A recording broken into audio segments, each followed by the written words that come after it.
muito boa tarde para todo mundo que está aqui com a gente na chamada, que está assistindo pelo YouTube. Estamos juntos em mais uma tarde, mais uma mesa da quinzena de ensino e pesquisa em filosofia. E antes de mais nada, queria agradecer a todo mundo que se inscreveu, a todo mundo que está participando pelo YouTube. Agradecer muito ao Vitor por ter aceitado o nosso convite para mediar essa mesa. Agradecer os três que vão apresentar para a gente as suas pesquisas. Temos bastante orgulho de ter duas pessoas de fora da Unicamp. É muito interessante fazer essa troca. E pedir para todo mundo se inscrever no canal, porque a gente está fazendo a transmissão de todas as mesas. Até o dia 24 tem muita coisa legal. E fiquem à vontade para mandar perguntas. A gente vai encaminhar para a galera aqui da mesa, beleza? Com você, Vitor. Obrigado. Boa tarde, gente. Bem-vindo a mais uma mesa da quinzena virtual, certo? Hoje a gente vai ter a mesa de estética, com 3 trabalhos de 3 faculdades diferentes, como a Renata tinha falado. Então, vai ser uma troca muito interessante. E mandem perguntas também para o final, que a gente vai organizar para fazer essa conversa, tá bom? Então, o primeiro trabalho que a gente vai ter vai ser da Bruna Bate Santos, da Universidade de São Paulo, famosa USP, né? E o título chama O Corpo como Objeto Imediato e o Artista em Schopenhauer. Pode ir, Bruno, é com você. Olá, gente, o áudio tá ok? Tá ótimo. Bom, um adendo só. A minha pesquisa, na verdade, com a professora Maria Lúcia Cacciola, é sobre o gênio em Arthur Schopenhauer, o tratamento do corpo como objeto imediato e como vontade objetivada é uma continuação, né? Uma consequência de um problema que foi tirado do gênio. Iniciando minha apresentação, para essa comunicação, precisarei alcançar o segundo livro da obra magna de Arthur Schopenhauer, O Mundo como Vontade como Representação, livro este que trata sobre o mundo como vontade. Apenas uma observação, para nos situarmos dentro dessa obra de Schopenhauer. O autor considera o mundo como vontade e como representação. No primeiro livro dessa obra, como vontade, o mundo como vontade como representação, o autor considera o mundo como representação, em que, em poucas palavras, é sustentado pela relação necessária e dependente entre sujeito e objeto. Schopenhauer, no parágrafo 18, inicia apresentando a obrigatoriedade do sujeito ser apenas puro sujeito que conhece em relação à apreensão do mundo que está diante de seus sentidos, como meramente representativo, já que se não fosse isso, não seria possível uma busca da significação, ou seja, uma apreensão do mundo que está diante dele como representação. Esse puro sujeito que conhece é exemplificado por Schopenhauer como cabeça de anjo alada, destituída de corpo. Portanto, o sujeito que apreende e conhece o mundo como representação está destituído de corpo. Porém, um porém bem marcado, este puro sujeito que conhece está enraizado no mundo como representação. O sujeito encontra-se no mundo como representação, como indivíduo. Essa relação com o mundo representativo tem como intermédio um corpo, cujas afecções são para o entendimento o ponto de partida da intuição do mundo. Então, portanto, para Schopenhauer, mesmo que seja necessário esse sujeito que conhece destituído de corpo, consequentemente, ele está inserido no mundo como representação. O corpo está inserido no mundo. O corpo do sujeito é para o próprio sujeito uma representação, como qualquer outra. Dessa forma, um objeto presente no mundo como representação, um objeto entre objetos. O corpo, portanto, está no mundo como objeto. Se ele está no mundo como objeto, ele precisa ser conhecido como sujeito, naquela relação necessária e indissociável entre sujeito e objeto. Em relação ao sujeito do conhecimento, que, como já disse, é a cabeça de anjo alada destituída de corpo, o corpo é apresentado de duas maneiras diferentes. A primeira, uma vez como representação na intuição do entendimento, como objeto entre objetos e submetido às leis destes. E dois, outra vez como aquilo conhecido imediatamente por cada um e indicado pela própria vontade. O corpo como objeto imediato e o outro, o corpo como vontade. Schopenhauer afirma que todo o ato da vontade do sujeito é também um movimento da vontade. O ato da vontade e o ato da ação não são diversos, são uma única e mesma coisa. A ação do corpo para Schopenhauer nada mais é senão o ato da vontade objetivado.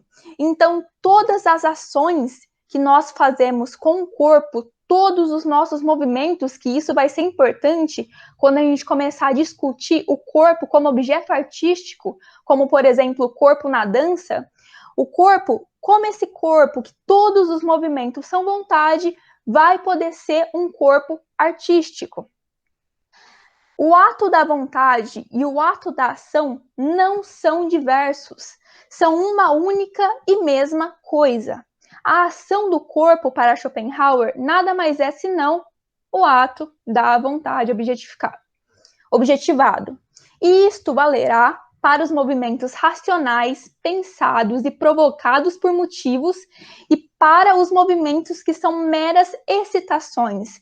Então, o corpo como vontade, ele vai ser expresso nos movimentos que nós pensamos racionalmente e nos movimentos que são irracionais. Portanto, o corpo nada mais é do que pura vontade objetivada. Schopenhauer nos apresenta uma contraposição do corpo que está sendo apresentado aqui, que é vontade objetivada, e o corpo que foi apresentado na dissertação de 1813, que se dizia objeto imediato. O corpo estaria presente no mundo como representação, também como objeto, e conheceríamos o nosso próprio corpo como objeto imediatamente, diferente da apreensão das outras classes de objetos. Então, Schopenhauer, ele tem uma distinção nessas duas obras. Primeiro, na dissertação de 1813, que foi a dissertação de doutorado do Schopenhauer, que tem o nome de Sobre a Quadrúplice Raiz do Princípio de Razão Suficiente, e nessa obra ele apresenta as raízes do princípio de razão, que são 4 raízes do princípio de razão, e nessa obra ele nos apresenta o corpo como objeto imediato, que nesse sentido estaria associado com o primeiro livro do Mundo como Vontade como Representação, o Mundo como Representação. Já aqui, no segundo livro do Mundo como Vontade como Representação, Schopenhauer nos apresenta um corpo como vontade, um corpo como vontade objetivada. Cito: a vontade é o conhecimento a priori do corpo, e o corpo é o conhecimento a posteriori da vontade. O que isso quer dizer? A vontade é o conhecimento que antecede o corpo. A vontade é anterior ao corpo. Ela é a priori ao corpo. E o corpo é o que está depois da vontade. O corpo é o a posteriori da vontade. Assim, podemos reconhecer, em linhas gerais, o corpo de um lado como vontade e de outro como objeto imediato. A questão é a passagem do tratamento do Schopenhauer, que faz do corpo para o gênio, que em linguagem schopenhaueriana seria um puro sujeito do conhecimento. Então, qual que é a questão da pesquisa? A questão é a passagem desse corpo, que é objeto imediato e vontade objetivada para um artista. E por que isso seria um problema? Primeiro, o gênio idealista proposto por Schopenhauer no momento da criação da obra de arte se distancia do princípio de razão suficiente. O princípio de razão suficiente para Schopenhauer, em linhas gerais, é o que possibilita o conhecimento do mundo sensível, que possibilita o sujeito conhecer os objetos. E objetiva a vontade. Dessa maneira, o gênio escapa da forma simétrica de conhecimento e da vontade. Como é possível afirmar uma expressão artística de um corpo que é puramente vontade em um momento que é necessário nos distanciarmos dessa mesma vontade? Como eu posso dizer que o meu corpo, que é vontade, se distancia da vontade no momento da criação artística? 2. O artista para Arthur Schopenhauer seria diretamente uma contraposição ao corpo. Estaria condicionado às intuições, essas intuições que para Arthur Schopenhauer são as ideias platônicas, as cabeças de anjo aladas, destituídas de corpo. Como eu relaciono as cabeças de anjo aladas, que é afirmado várias vezes na obra de Schopenhauer, que são destituídas de corpos, em um corpo artístico? Como produzir artisticamente com este corpo que é vontade?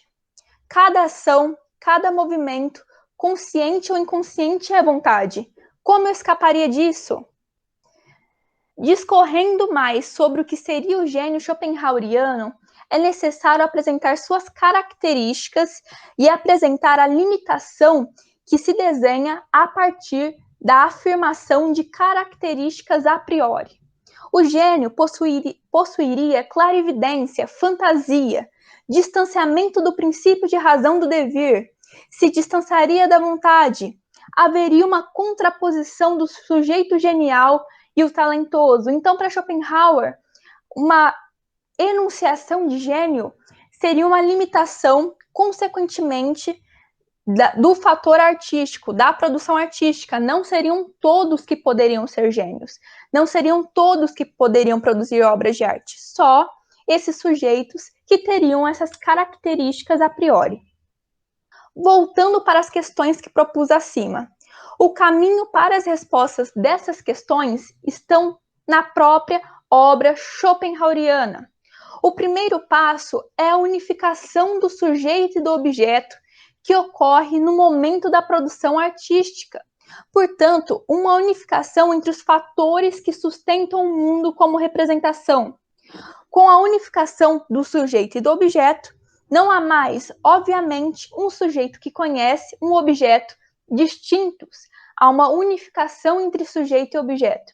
Com essa unificação entre sujeito e objeto, já retira o problema de uma distanciação necessária entre essa cabeça de anjo alada que conhece esse objeto no mundo como representação. O segundo passo é a própria objetivação da vontade feita no momento da criação. Então, Schopenhauer já elucida isso, que como o corpo é a vontade objetivada, no momento da criação artística ocorre também essa objetivação da vontade. É necessário para Schopenhauer um caminho do corpo que é conhecido no mundo como representação e o corpo que é vontade. Então, o que a gente pode concluir? A gente pode concluir que há um problema numa enunciação de um corpo artístico, principalmente de um corpo artístico na dança, que se faz de puros movimentos, a partir do momento que eu menciono um gênio que se distanciaria dessa vontade. Mas o próprio autor, o próprio Schopenhauer, não falando de dança, mas falando de esculturas, falando de outros objetos artísticos que são corpo também, mesmo não sendo o corpo do próprio sujeito, que conseguem escapar dessa necessidade de um corpo como vontade. Então, o problema seria essa aproximação entre corpo e gênio, entre corpo, vontade e gênio, intuição, e isso se resolve, isso se molda de uma maneira que, unificando no momento da criação o sujeito e o objeto e objetivando, isso só são 2 fatores, na obra são apresentados muito mais consolidações de que é possível fazer na obra schopenhaueriana uma filosofia da arte do corpo, mas isso são os principais fatores que tornam possível um corpo vontade também ser um corpo artístico. Então é isso, gente. Obrigada. Obrigado, Bruna, pela sua apresentação. Desculpa, gente, eu acho que eu caí, eu apertei o botão, mas enfim, desculpa. Vamos dar procedência à mesa, e agora a gente vai com o Gabriel de Campos São Martim, aqui da Unicamp, e o título dele é O Juízo de Gosto e a Crítica de Arte. O problema da normatividade da crítica de arte no debate norte-americano pós-guerra. Então é isso. Passo a palavra para você, Gabriel. Vitor, deixa eu ligar aqui. Só uma coisa, eu posso apresentar slides aqui? Eu acho que sim, para mim. Pode sim. Pode sim. Eu posso? É só eu clicar aqui para apresentar agora? Isso. Tá, eu talvez demore aqui um pouco por dificuldade, mas vamos lá. Tá apresentando? Tá, perfeito. Tá perfeito? Então, beleza. Deixa eu colocar aqui para exibir. Aqui. Se eu ocultar isso aqui, não tem problema não, né? E como assim ocultar? Eu vou clicar. Tá normal ainda, né? Uhum. Então tá. Pessoal, eu vou apresentar, como já foi dito o nome da apresentação, acho que não preciso repetir, pelo Vitor, mas de qualquer forma, o juízo de gosto e a crítica de arte, o problema da normatividade da crítica de arte no debate norte-americano do pós-guerra. Atualmente eu estou fazendo pesquisa sob orientação da professora Thaisa Palhares no tema referente ao problema, ao debate, na verdade não problema, ao debate norte-americano contemporâneo que aconteceu especialmente entre as décadas de 60 e 2008, até entre década de 60 e até 2008, sobre a interpretação que filósofos fizeram de como se deveria ser feita, quais são as atividades que constituem esse gênero de discurso que nós comumente chamamos de crítica de arte. E nesse sentido, eu fechei um pouco porque eu acreditei que eu não conseguiria falar sobre tudo isso em uma apresentação tão curta, então eu restringi a tentar discutir um pouco sobre um panorama geral da passagem de uma crítica de arte exclusivamente normativa e relacionada diretamente à hierarquização e ao gosto, para uma crítica de arte com uma tendência muito mais de comentário, que é o que anda sendo feito aí desde 1980 pelos críticos de arte.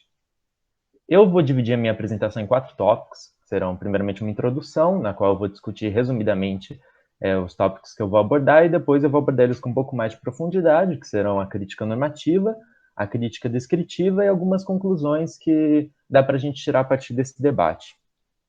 Então, em primeiro lugar, a introdução, a gente já tromba aqui direto com o nascimento da crítica de arte como gênero artístico, como gênero de texto, né? Que nasce junto com os salões, a passagem dos gabinetes de curiosidade, que eram onde se armazenavam obras de arte, outros objetos, enfim, uma variedade gigante de objetos para os salões, e nisso se começa a criar uma comunidade que era, não vou dizer jornalistas, mas algo próximo disso, que escreviam em jornais e debatiam essas obras que eram apresentadas nos salões para um público maior, não era muito restrito. Era restrito, mas não era tão restrito como os gabinetes de curiosidade, que eram praticamente exclusivos. E é nesse sentido que, antes de eu a passagem para o gosto, eu até menciono que existe uma problematização gigante sobre essa questão do nascimento mesmo da crítica de arte, pelo fato de que, ainda que hoje seja dado mais ou menos como um consenso de que a crítica de arte nasce no século XVIII, que vai aparecer no Paul Christeler, no James Elkins, existem teóricos, que é o exemplo do Leonello Venturi, no História da Crítica de Arte, que ele vai contestar, vai dizer que desde que começaram a escrever sobre arte lá em Platão e Aristóteles, ainda antes, na verdade, de Platão e Aristóteles, já era crítica de arte aquilo, que tratando a crítica de arte com uma noção ampla, já poderíamos considerar aquilo como crítica de arte, mas depois ela nasceria oficialmente, assim, apelidariam aquele gênero de escrita como crítica de arte depois com o Diderot. E aí a questão do gosto, ela entra nesse contexto dessa crítica de arte prévia, especialmente à década de 1960, em que vai ser tratada muitas vezes como uma atividade que vai até diferenciar o crítico de arte dos outros interlocutores que possam vir a falar de arte.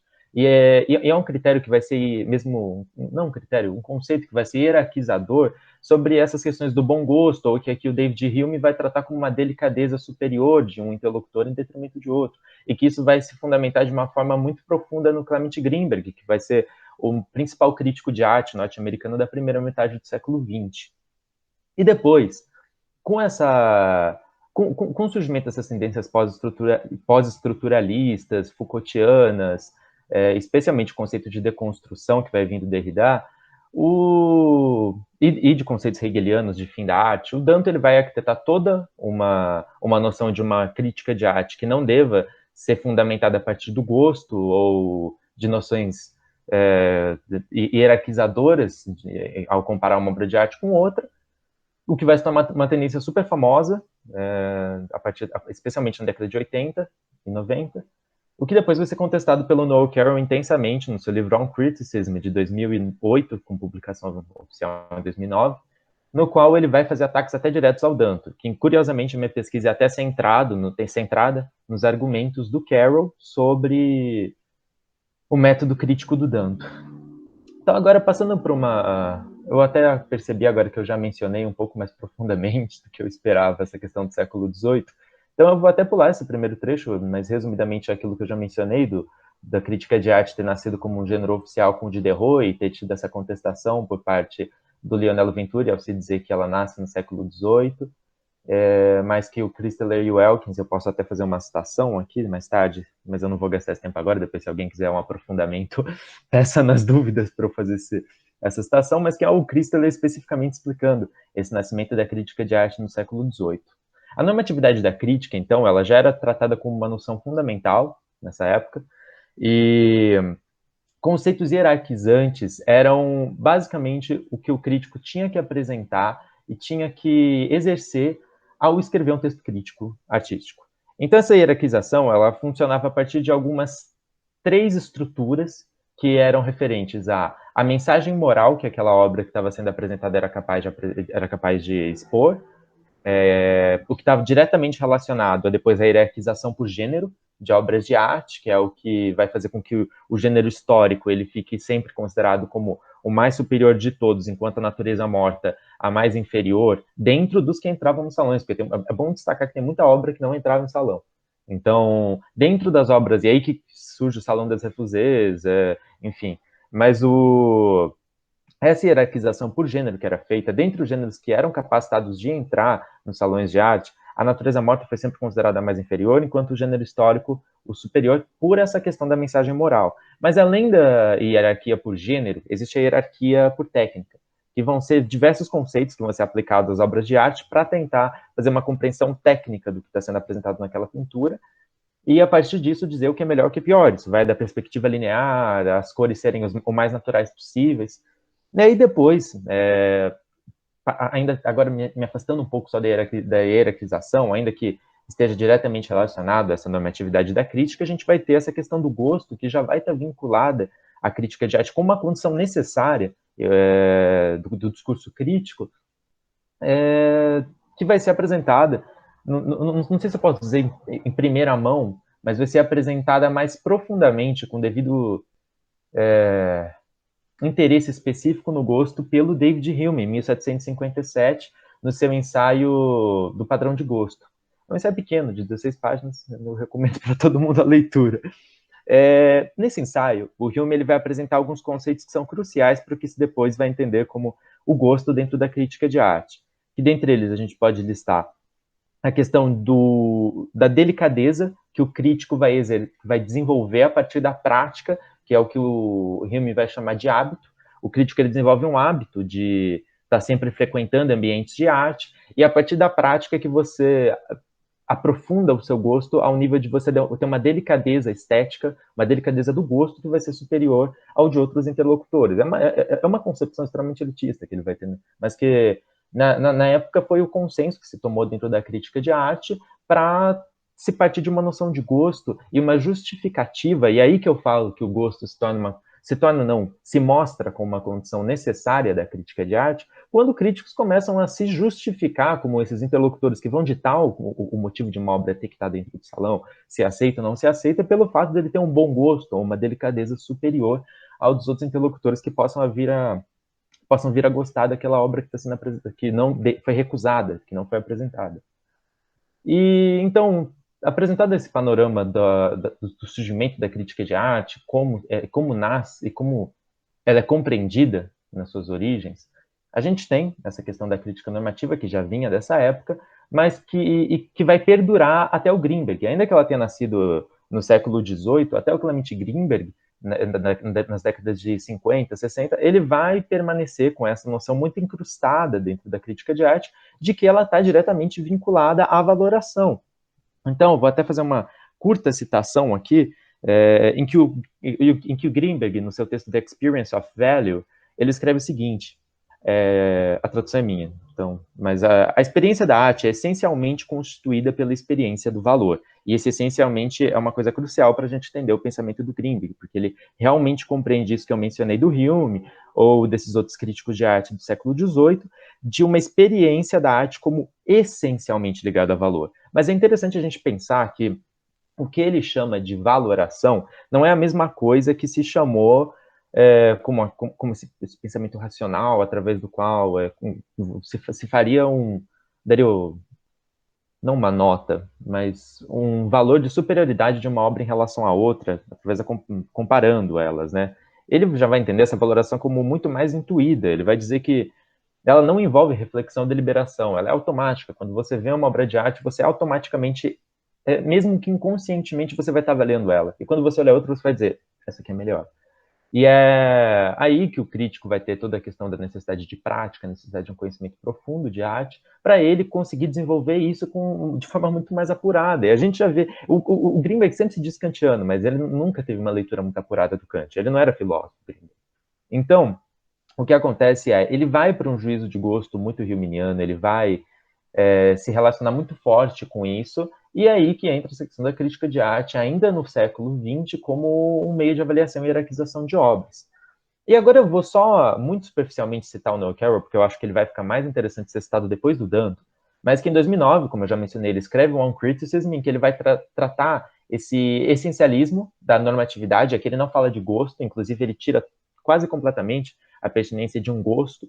Ele vai tratar muito mais como observar algumas atividades e avaliar elas de uma forma extremamente racional. O Noel Carroll vai falar e ele vai apelar para um argumento, especialmente um argumento que ele faz vários no decorrer do livro, ele escreve um livro inteiro sobre isso, mas o argumento que vai ser central em todo o discurso dele vai ser o argumento da tradição, que crítica é originado da palavra o crítico de arte é originado da palavra kritikos, do grego, e que esse crítico, ele era a pessoa que ficava sempre sentada no júri, eu não me recordo agora exatamente o que é esse críticos grego, mas era alguma coisa semelhante a isso dentro do júri. Ele vai, então, tratar muito essa questão do crítico de arte como alguém que vai sentar no júri e avaliar aquela obra, mas através de conceitos muito objetivos, assim como a justiça faz. E aqui tem uma fala interessante dele, que ele já cita no comecinho do livro, na segunda página, como eu coloquei, em que ele vai dizer que a função do crítico é tão essencialmente avaliativa, porque o crítico, a única função que ele tem é de recomendar e guiar a seleção desses interlocutores que querem apreciar arte ou começar a apreciação de arte, ou mesmo aqueles que já têm conhecimento e querem entender melhor sobre uma obra, sobre o que buscar ou pesquisar no mundo gigante da arte. Tem tanta coisa sendo produzida, de forma que a gente nunca vai conseguir ter contato com tudo de um artista, mas tudo de todos os artistas, a gente nunca vai conseguir ter contato, com poucos a gente vai conseguir ter contato com tudo, se a gente procurar muito. Então ele vai dizer, a função do crítico vai ter exatamente falar assim, tem coisa que não vale a pena ver desse cara, vamos ver o que é bom. E é a partir disso que vai ter todo esse desenvolvimento de uma crítica normativa no Carroll. Depois do Danto, Depois não, antes, na verdade, o Danto começa em 1964, no artigo The Art World, ele vai passar por isso até depois um artigo dele de 2003, e ele vai trabalhar profundamente com essa noção da crítica de arte como uma atividade que não deve ser normativa. Ele vai dizer que a arte chega no momento de pluralismo completo, com todo o seu argumento relativo ao fim da arte, que eu não pretendo tratar, vou tratar, na verdade, muito especialmente, porque eu acho que é necessário, mas muito superficialmente, que ele escreve um livro especificamente sobre esse argumento, que é o argumento de que, partindo de uma narrativa hegeliana, ele afirma que a história da arte chega a um fim, as narrativas até então wassarianas da Renascença ou grinbergnianas da modernidade, elas chegam ao seu fim e a obra de arte, a história da arte, ela deixa de ter esse caráter evolutivo, ela passa a ter um caráter completamente plural, e ele fala que a crítica também tem que ser plural. E aí, eu vou até pegar aqui uma citação dele, que esse argumento dele está, inclusive, diretamente relacionado a todas as noções de multiculturalismo que vão se opor às noções de formalismo dentro da arte, dentro da crítica de arte, em que ele vai dizer o seguinte, num artigo dele de 2003, é um nome grande, por isso eu não vou falar, mas depois eu posso pegar aqui, eu tô com o livro aqui do meu lado, mas ele diz o seguinte, que o colapso no diálogo a respeito da arte contemporânea consiste no fato de que os críticos abandonaram o trabalho de fazer julgamentos de valor, o que significa que eles não mais sentariam como juízes. Os críticos, na verdade, passam a ser compreendidos muito mais como intérpretes em detrimento de um júri de obras de arte. Isso tudo está diretamente ligado ao que agora eu vou falar, que é o pós-estruturalismo do Derrida. Na verdade, não todo o pós-estruturalismo do Derrida, mas especialmente a noção de desconstrução que ele vai apresentar. Ele tem um ensaio de arte, que se não me engano é de 1976, sobre pintura, em que ele vai falar exatamente que o objetivo da crítica desconstrutiva vai estar centrado na noção de que o crítico ele deve olhar além, eu vou até pegar aqui esse trecho para falar com mais propriedade, em que ele vai falar que a abordagem desconstrutiva da crítica envolve descobrir, reconhecer e compreender os pressupostos, ideias e estruturas subjacentes não ditas e implícitas de forma culturais como obras de arte. É o livro La Vérité en Peinture, em que ele vai exatamente tratar, e é de 1978, não 76, em que ele vai tratar essa questão da desconstrução dentro da crítica de arte, que o Danto mais tarde vai beber muito forte nessa fonte.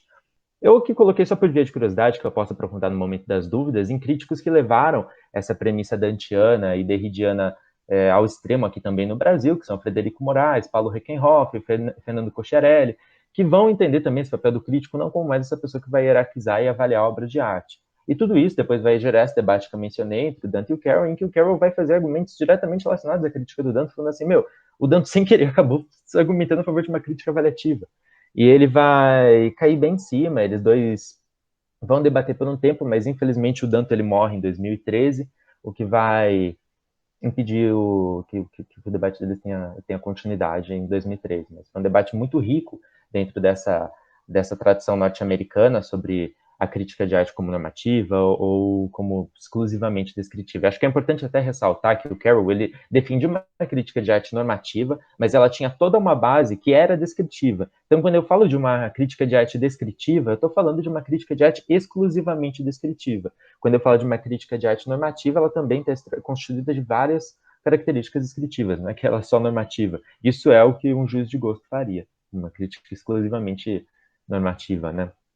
E aqui são algumas conclusões que dá para a gente puxar disso, de como isso resultaria, qual a influência que isso teria hoje em como é compreendido aquele conceito dantiano de mundo da arte, em que vai ser composto pelo curador, pelo artista, pelo crítico de arte, em que numa crítica exclusivamente descritiva, uma crítica dantiana, derridiana, o crítico ele se torna um produtor de sentido, um interlocutor entre artista e audiência, enquanto o curador assume o papel avaliativo tradicionalmente atribuído à crítica de arte. E aí que entra o crítico muito mais como intérprete, comentador, em detrimento de um crítico como avaliador. Vai ser o papel do curador, quando ele está montando uma exposição, para caso tenha alguém assistindo que não tenha muita familiaridade com essas questões mesmo de instituições culturais, de instituições de arte, o curador é o cara que monta toda a exposição.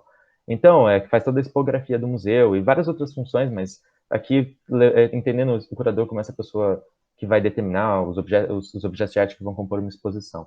Ele vai assumir o papel tradicionalmente atribuído ao crítico no sentido de que ele vai ter que escolher quais são as obras que vão compor aquela exposição. Então, ao estar montando uma exposição do Picasso, por exemplo, supondo que ele tenha acesso a todas as obras, ele vai ter que dizer, não, eu quero colocar essa e essa, eu quero colocar X e Y, e não A e B, entendeu? E aí que vai estar essa função hierarquizante, que ainda o Danto, ele entende que ela vai acabar sempre de alguma forma existindo no mundo da arte.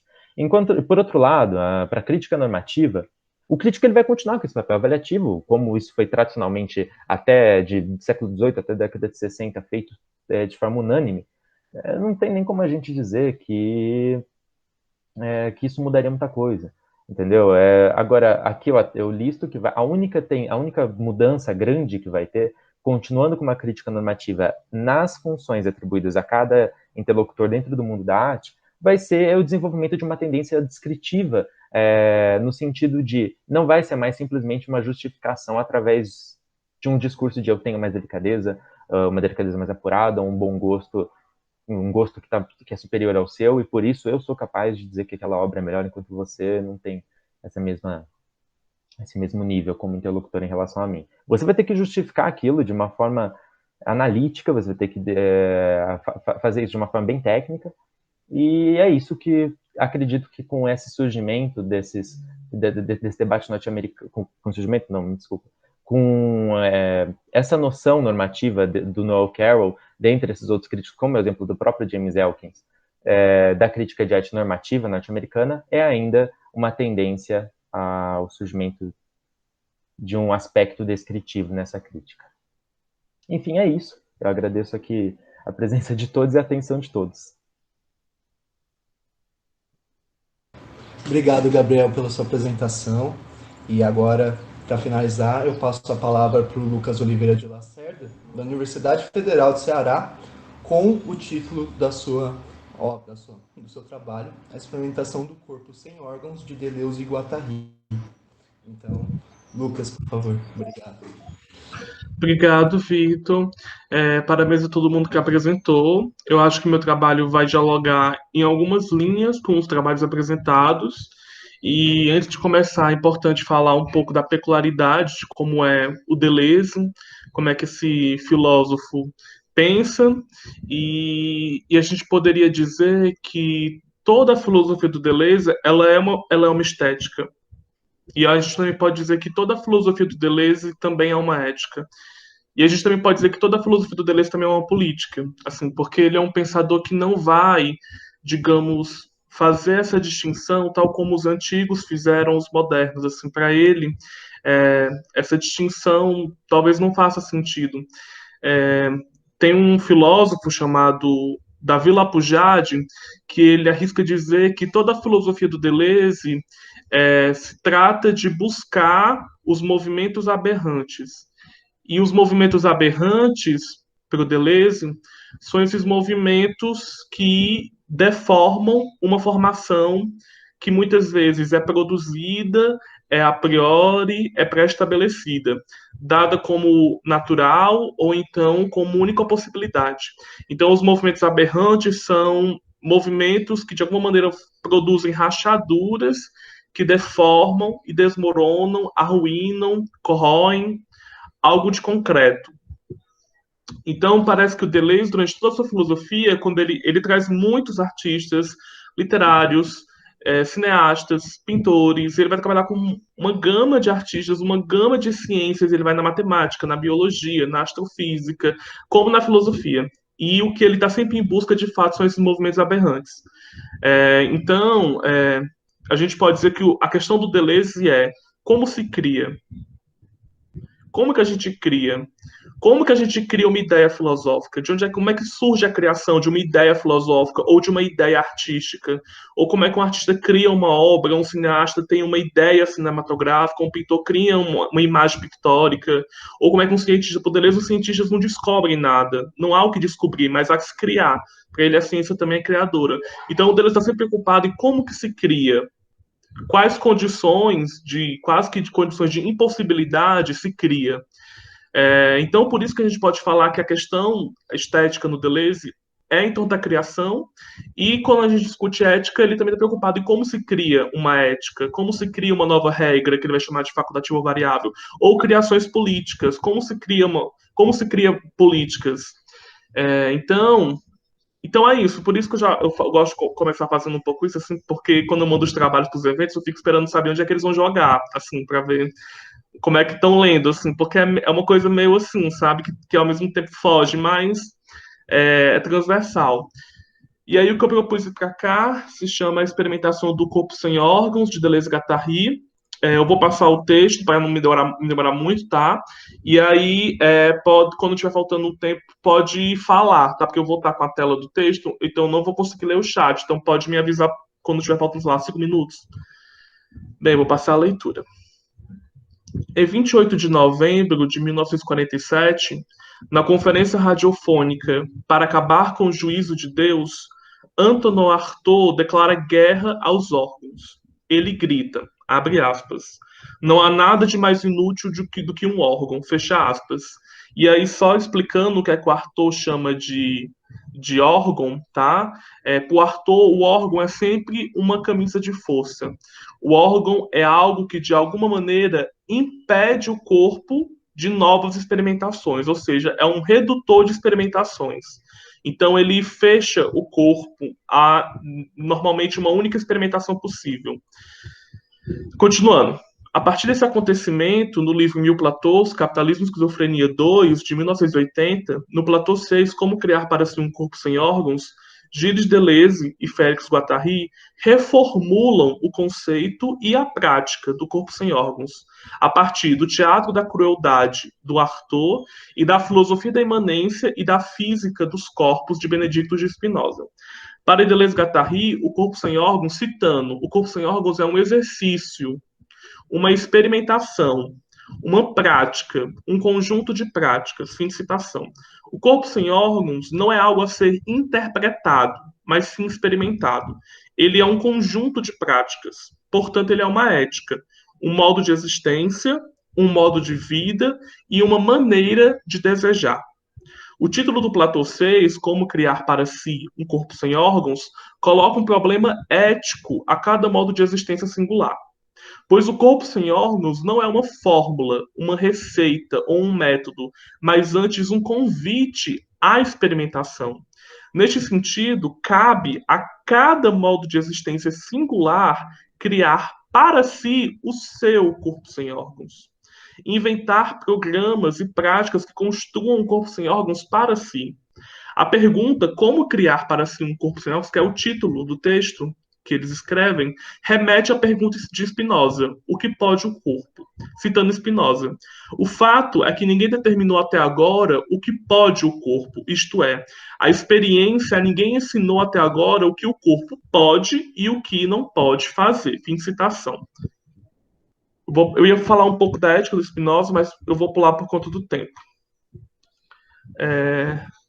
Apesar de que Artaud ter declarado guerra aos órgãos do corpo, o corpo sem órgãos não é inimigo dos órgãos, tá? Isso é importante a gente entender.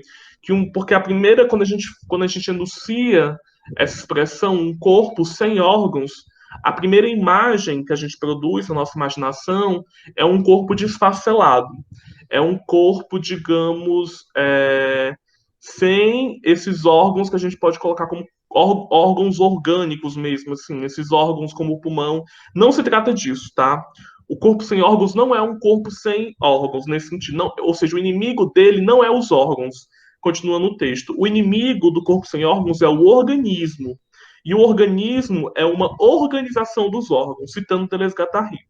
O corpo sem órgãos não é de modo algum contrário dos órgãos. Seus inimigos não são os órgãos. O inimigo é o organismo. O corpo sem órgãos não se opõe aos órgãos, mas a essa organização dos órgãos que se chama organismo. É verdade que Artaud desenvolve sua luta contra os órgãos, ou seja, contra essas camisas de forças, mas ao mesmo tempo contra o organismo que ele tem. Fim de citação. E o que é esse organismo? O organismo é um tipo de extrato. Extrato, a gente pode remeter aqui à geologia, que são aqueles extratos, são aquelas camadas que se produzem nas rochas, tá? Então, o organismo, isso que organiza os corpos, é um extrato que é formado sobre o plano de consistência do corpo sem órgãos. E o plano de consistência é o campo de imanência onde o desejo e as intensidades são produzidas e distribuídas no corpo sem órgãos. A superfície de estratificação, ou seja, essa superfície que fica sobre, ou seja, em cima dessa superfície de produção desejante, essa superfície de estratificação é formada sobre o plano de consistência, produzindo nele os estratos. São 3 tipos de estratos: o organismo, a significância e a subjetividade. E o extrato é uma acumulação, uma coagulação, uma sedimentação que se forma sobre o corpo sem órgãos, sequestrando e aprisionando a vida. E a vida, para Deleuze e Guattari, ela é um impulso vital, é uma força de criação. A própria vida em si, ela já traz essa força criadora, porque a vida é vontade criadora. Então, o extrato, em resumo, o que o extrato faz é bloquear essa potência criadora da vida. O extrato, a imagem que eu gosto de falar, para tentar talvez ficar um pouco mais nítido, é como se a vida ela fosse um grande rio que quer fluir e quer correr, e que a cada corrida ela produz a diferença. É nesse sentido de uma filosofia da diferença, porque a filosofia da diferença é uma produção incessante da diferença, e que essa diferença se diferencia dela própria. Então é uma diferença que se difere da própria diferença. É uma vida que vai criando e produzindo novo.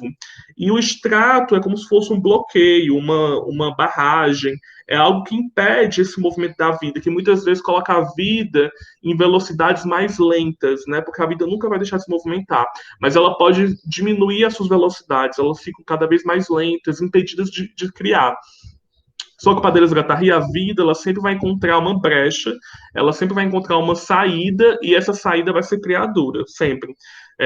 Diante desse obstáculo, a vida precisa inventar uma nova maneira de existir, ou seja, uma nova maneira de fluir, para que ela não morra. E isso que ela encontra, os obstáculos que ela encontra são os estratos, que, como eu falei, são 3 tipos: o organismo do corpo, a significância da mente e a subjetividade da imanência. Tá? Então, o extrato ele é formado a partir de 3 tipos de estratificações. A primeira é a organização do corpo, imprimindo nesse corpo função, finalidade. A boca serve para isso, a mão serve para aquilo, ou seja, atribui função, atribui finalidade. A significância da mente e a subjetivação da imanência, imprimindo um sujeito, um eu. Então, a organização, agora eu vou falar os 3 estratos, tá? A organização ela tem como alvo o corpo. Ela é um processo de produção do extrato do organismo. Oi. Só avisando, a gente está nos 5 minutos finais, tá bom? Tá. Pois eu vou logo concluindo. Então, eu só vou falar bem rapidinho. O organismo ele é uma organização sobre o corpo, e esse extrato for destruído, você será julgado socialmente depravado e de perverso. Bem, então, em resumo, para não poder ler, o organismo ele tem como alvo o corpo, a significância tem como alvo a mente, e a subjetivação tem como alvo a imanência, imprimindo um eu, um sujeito. E aí os estratos eles podem ser duros, moles e fluidos. E a criação do corpo sem órgãos é um conjunto de práticas que desestratificam os estratos. Então, uma definição provisória do corpo sem órgãos, porque esse conceito, essa prática de corpo sem órgãos, ela aparece durante a filosofia do Deleuze em vários momentos. E em cada momento que esse conceito aparece e reaparece, ele sofre mutações. Ele sofre mutações constantes, assim como todo o conceito do Deleuze. Então, eu vou dar aqui para vocês uma definição provisória do corpo sem órgãos. E uma das definições provisórias é que o corpo sem órgãos ele é um processo de desestratificação, ou seja, desestratificar esses estratos, criando rachaduras e fissuras nas camadas mais duras, mesmo que provisoriamente e mesmo que momentaneamente. Vou pular um pouquinho, tá, para concluir. E aí, para desestratificar, é necessário prudência, tá? O Deleuze e Guattari vão falar que nesse processo da desestratificação, ou seja, nessa experimentação de um corpo sem órgãos, isso deve ser feito com prudência. Deve não é uma palavra boa, mas isso precisa ser feito com prudência. Por quê? Porque se você desestratifica de maneira imprudente ou demasiado brutal, você pode acabar se matando, ou seja, destruir completamente essa parte orgânica do corpo. Como eu falo, essa parte mesmo orgânica, os órgãos, enfim, né? Se você desestratifica de maneira imprudente ou muito rápida ou de uma maneira muito instantânea, o corpo ele pode não aguentar, sucumbir e morrer. Por isso que eles falam que vai levar um corpo suicida. E o corpo, sem órgãos criador e pleno, seria esse que desestratificaria com prudência, de maneira estratégica, malandra. E aí, só falando agora das 3 desestratificações, tá? Uma desestratificação prudente, ela vai criar um corpo sem órgãos pleno porque ele é pleno de alegria. E alegria, a gente remete a Spinoza, ou seja, é um afeto para Spinoza é uma variação do conatus. Em outras palavras, o afeto para Spinoza é uma oscilação vital. Uma oscilação vital, onde essa vida ela se potencializa, um aumento da potência de agir do corpo e de pensar da mente, ou o afeto pode ser de tristeza, quando essa vida é despotencializada, ou seja, uma diminuição da potência. Então, o afeto é um oscilador, é algo que faz variar o conatus. Então, o corpo sem órgãos pleno, ele é pleno de alegria, ou seja, ele é pleno de potência e de vida. É por isso que é um corpo sem órgãos criador. Já a desestratificação imprudente, aquela que desestratifica de maneira talvez excessiva, exagerada, descabida, ela vai criar um corpo sem órgãos vazio, ou seja, suicida, que experimenta demais e se autodestrói. Mas eles falam ainda de uma terceira desestratificação, que eles falam que é uma desestratificação que rompe os estratos, entretanto, em vez de deixar fluir a vida, reestratifica mais ainda. Reestratifica colocando camadas mais duras, ou seja, uma desestratificação que faz proliferar novos estratos.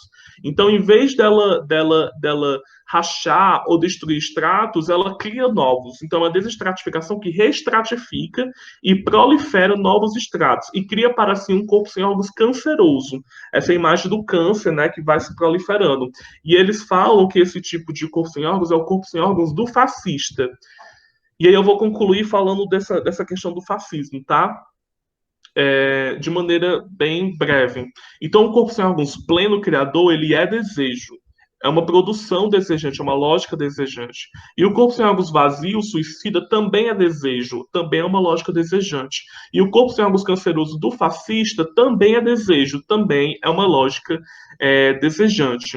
Então, Deleuze-Guattari chama essas diferentes produções e lógicas desejantes de o problema dos 3 corpos, né? Porque são esses 3 tipos de corpos simultâneos e que habitam em nós, né?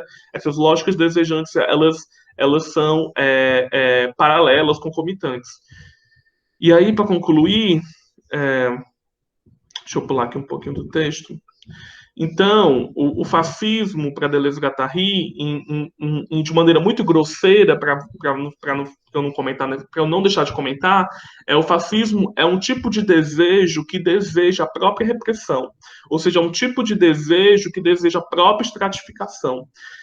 Que para eles é um problema, é um grande problema, né, de entender por que a gente deseja a nossa própria repressão. E quando é que o nosso desejo ele é cooptado, né, ele é, digamos assim, cooptado pelos poderes estabelecidos. E aí, o problema dos 3 corpos, qual seria esse problema? É como diferenciar um desejo criador de um desejo suicida, de um desejo fascista. Eles vão dizer o seguinte: não se trata de dizer que um desejo é falso. Esse desejo é falso porque não é meu. E o desejo que é meu é o verdadeiro. Não, primeiramente, não tem essa de desejo falso ou verdadeiro. Não vai operar nesse sentido. Também não tem uma ideia de desejo um eu verdadeiro que deseja, não se trata disso. Mas a questão, para eles, é sempre uma questão vitalista. Ou seja, quando o desejo ele me potencializa ou quando ele me escraviza. A questão é sempre vital. Ele me alimenta de vida ou ele me desalimenta e me joga, como eles falam, nas misérias da guerra. Então, para eles, o único critério válido é a vida. Então, por isso que no final do Antiédipo e ao longo também das suas obras, eles vão inventar isso que eles vão chamar de esquizoanálise. Então, vou concluir lendo só esse parágrafo. do que eles chamam de esquizoanálise, tá? Então, portanto, uma das tarefas da esquizoanálise é a experimentação e a criação de um corpo sem órgãos pleno, ou seja, uma desestratificação prudente. É nos curar desse câncer proliferoso que se chama fascismo. É libertar a vida lá onde ela está prisioneira dos poderes estabelecidos. Por fim, citando Deleuze-Guattari, onde a psicanálise diz: pare, reencontre o seu eu. Seria preciso dizer: vamos mais longe. Não encontramos ainda nosso corpo sem órgãos. Não desfizemos ainda suficientemente nosso eu. Substituir a anamnese pelo esquecimento, a interpretação pela experimentação. Encontre o seu corpo sem órgãos, saiba fazê-lo. É uma questão de vida ou de morte. Obrigado. Eu agradeço a sua apresentação, Lucas. Eu agradeço os três. Eu acho que fico muito feliz por ver pesquisas tão interessantes assim na área. E eu acho que agora a gente pode abrir para as perguntas. Eu não sei se tem, mas eu tenho, se ninguém tiver.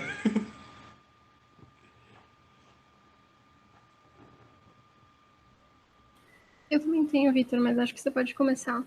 Posso começar? Eu posso, então, começar com o Lucas, que é o que está mais perto da cabeça, e depois eu vou retomando os outros. Eu queria entender melhor, agora a gente tem um pouquinho mais de tempo, não sei, Lucas, mas eu queria entender melhor como os dois filósofos, Deleuze e Guattari, eles resgatam as ideias de Spinoza e o que é a ideia de vitalidade para Spinoza é importante para fazer esse corpo sem órgão. Não sei se a minha pergunta foi clara, mas a ideia para mim é o que Spinoza contribui para a gente entender esse corpo sem órgãos. Tá. Então, como eu falei no início do texto, Deleuze e Guattari, eles vão reinventar porque esse conceito já foi criado anteriormente pelo Artaud. Artaud, ele enunciou essas palavras, ele chega a falar corpo sem órgãos, ele escreve sobre isso. Só que o corpo sem órgãos do Deleuze e do Guattari, digamos assim, vou explicar, presta atenção, porque eu tenho que falar da metodologia deles. Eles trabalham com roubo, tá? Eles têm uma metodologia de roubo. Roubo em que sentido? Eles roubam conceitos de vários filósofos, tá? Então, explicado isso, a gente entende que eles roubam os conceitos, por exemplo, do Artaud, e roubam também ferramentas do Spinoza para repensar o corpo sem órgãos. Então, eles nunca estão, digamos assim, repetindo o mesmo. Eles roubam e nessa repetição eles produzem a diferença. Então eu poderia dizer que eles roubam do Artaud e do Spinoza. O Spinoza não fala em corpo sem órgãos, o Spinoza não enuncia isso, mas ele tem uma teoria dos corpos, uma teoria dos afetos. Então, então eles vão encontrar no Spinoza, digamos assim, um aparato conceitual, ferramentas para poder pensar o corpo sem órgãos deles. Entendeu? Então é como se eles pegassem a expressão do Artaud e o que Artaud pensou sobre o corpo sem órgãos, pegassem a filosofia da imanência do Spinoza e a física dos corpos, misturasse tudo num liquidificador e misturasse com um monte de artista e aí produz o corpo sem órgãos deles. Assim, por isso que é importante entender que eles roubam de vários campos. E aí sobre o Spinoza especificamente, né? É importante falar que Deleuze, principalmente o Deleuze, ele é muito influenciado por Spinoza, assim, muito, muito, muito até o talo, assim, tipo, muito mesmo. Tanto que ele consagra o Spinoza como o príncipe dos filósofos. Para ele, o Spinoza é um grande príncipe, assim, é um filósofo que pensou a imanência na sua radicalidade mesmo. Que para ele não encontra isso na filosofia. Tanto que ele fala que o filósofo que ele mais estudou, digamos, a sério, e seguindo mais as normas da filosofia, que ele critica muito também, foi o Spinoza. Então a gente percebe que a filosofia do Deleuze é uma filosofia spinozista, assim, é uma filosofia spinozista. E a filosofia do Deleuze-Guattari também é spinozista. E aí, nesse texto do Corpo Sem Órgãos, eles vão falar duas coisas que que é assim, né, para a tua pergunta. Eles falam assim, o grande livro do Corpo Sem Órgãos, ele fala que o grande livro escrito sobre o Corpo Sem Órgãos é a Ética do Spinoza. Então, eles falam isso. O grande livro é a Ética do Spinoza. Né? E eles também falam o seguinte, que todo corpo sem órgãos, toda pessoa que cria um corpo sem órgãos, eles falam que prestam homenagem a Spinoza. Então, para eles, Spinoza é um grande pensador, né? E como é que Spinoza, digamos assim, que a palavra não é influencial, estou tentando buscar, assim, a melhor palavra. É isso, como eles roubam os conceitos, tá? Mas o que eles vão roubar do Spinoza para pensar isso? Primeiramente, a relação imanente entre mente e corpo, para Spinoza, né, não tem esse dualismo, na verdade, mente e corpo é uma união, a questão dos afetos, a questão também da experimentação, tá? Eles vão retirar. Spinoza não fala de experimentação, ele não vai falar essa palavra, mas eles vão falar isso, essa política, essa ética e estética dos encontros. E e outra questão também, a gente pode dizer que quando o Spinoza fala de Deus, ou seja, dessa substância, esse ser que é causa de si e causa de tudo, esse ser que é natureza naturante, Deleuze e Guattari vão falar que o corpo sem óculos também é isso. Então, o corpo sem óculos também é isso. Então, assim, o corpo sem óculos é um conceito que ele é muito plástico, ele assume muitos sentidos, e um deles é isso, é como se fosse a própria substância. E, ao mesmo tempo, o corpo sem órgãos também é o procedimento ético que Spinoza propõe na ética, que é um procedimento de liberdade, né, a partir da experimentação do corpo, a produção e de ideias adequadas a partir da mente, e esse procedimento que não é contra os afetos, mas é com os afetos, é o uso dos afetos, é que chega à liberdade. Então, assim, você vai entender corpo sem órgãos se você entender Spinoza. Assim, é bem difícil você não entender se você não estudar Spinoza. Né, Deleuze como um todo, assim, é muito importante estudar Spinoza. Obrigado, Lucas, me respondeu bastante a pergunta. Victor, eu posso embarcar e te cortar rapidinho, porque não, o que eu queria porque eu queria perguntar para o Lucas é justamente a citação que você falou da ética do Spinoza que você tirou porque o tempo estava muito curto. Porque eu estou estudando ética do Spinoza agora em filosofia moderna e eu gostaria muito de ouvir essa citação para eu poder fazer as conexões da sua apresentação.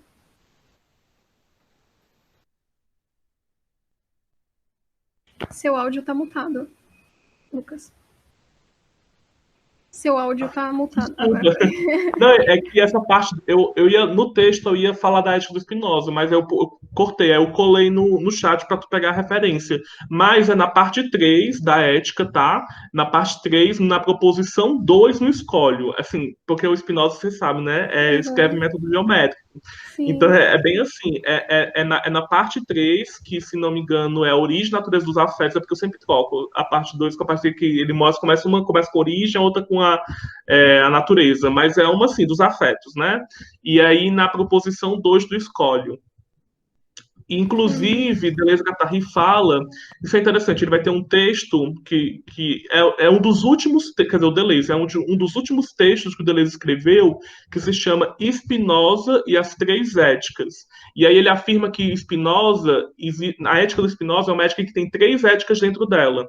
Ele fala que é uma ética geométrica, essa ética composta, né, de definições, axiomas, demonstrações, proposições, demonstrações, corolários, toda essa ética argumentativa.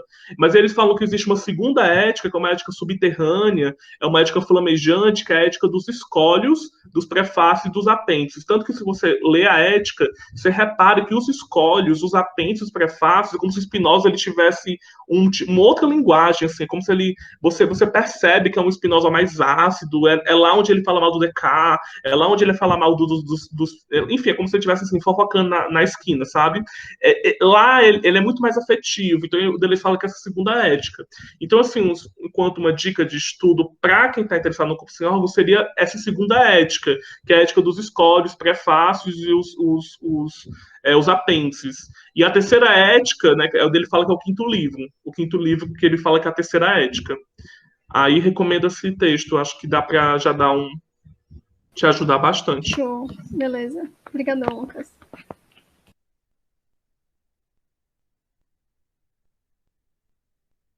A gente tem mais alguma pergunta para o Lucas, para os outros participantes? Senão eu posso prosseguir. Eu queria fazer uma pergunta para o Gabriel sobre a crítica, né, pós-Grimberiana e a ideia de gosto saindo da crítica e passando... Eu acho engraçado isso, e esse é o ponto que eu queria chegar, que a gente cada vez mais está tirando essa ideia de gosto nas críticas, por mais, né, e revitalizando as críticas de arte nesse sentido. Entretanto, parece que no senso comum o gosto ainda é predominante, né, para a gente avaliar uma arte.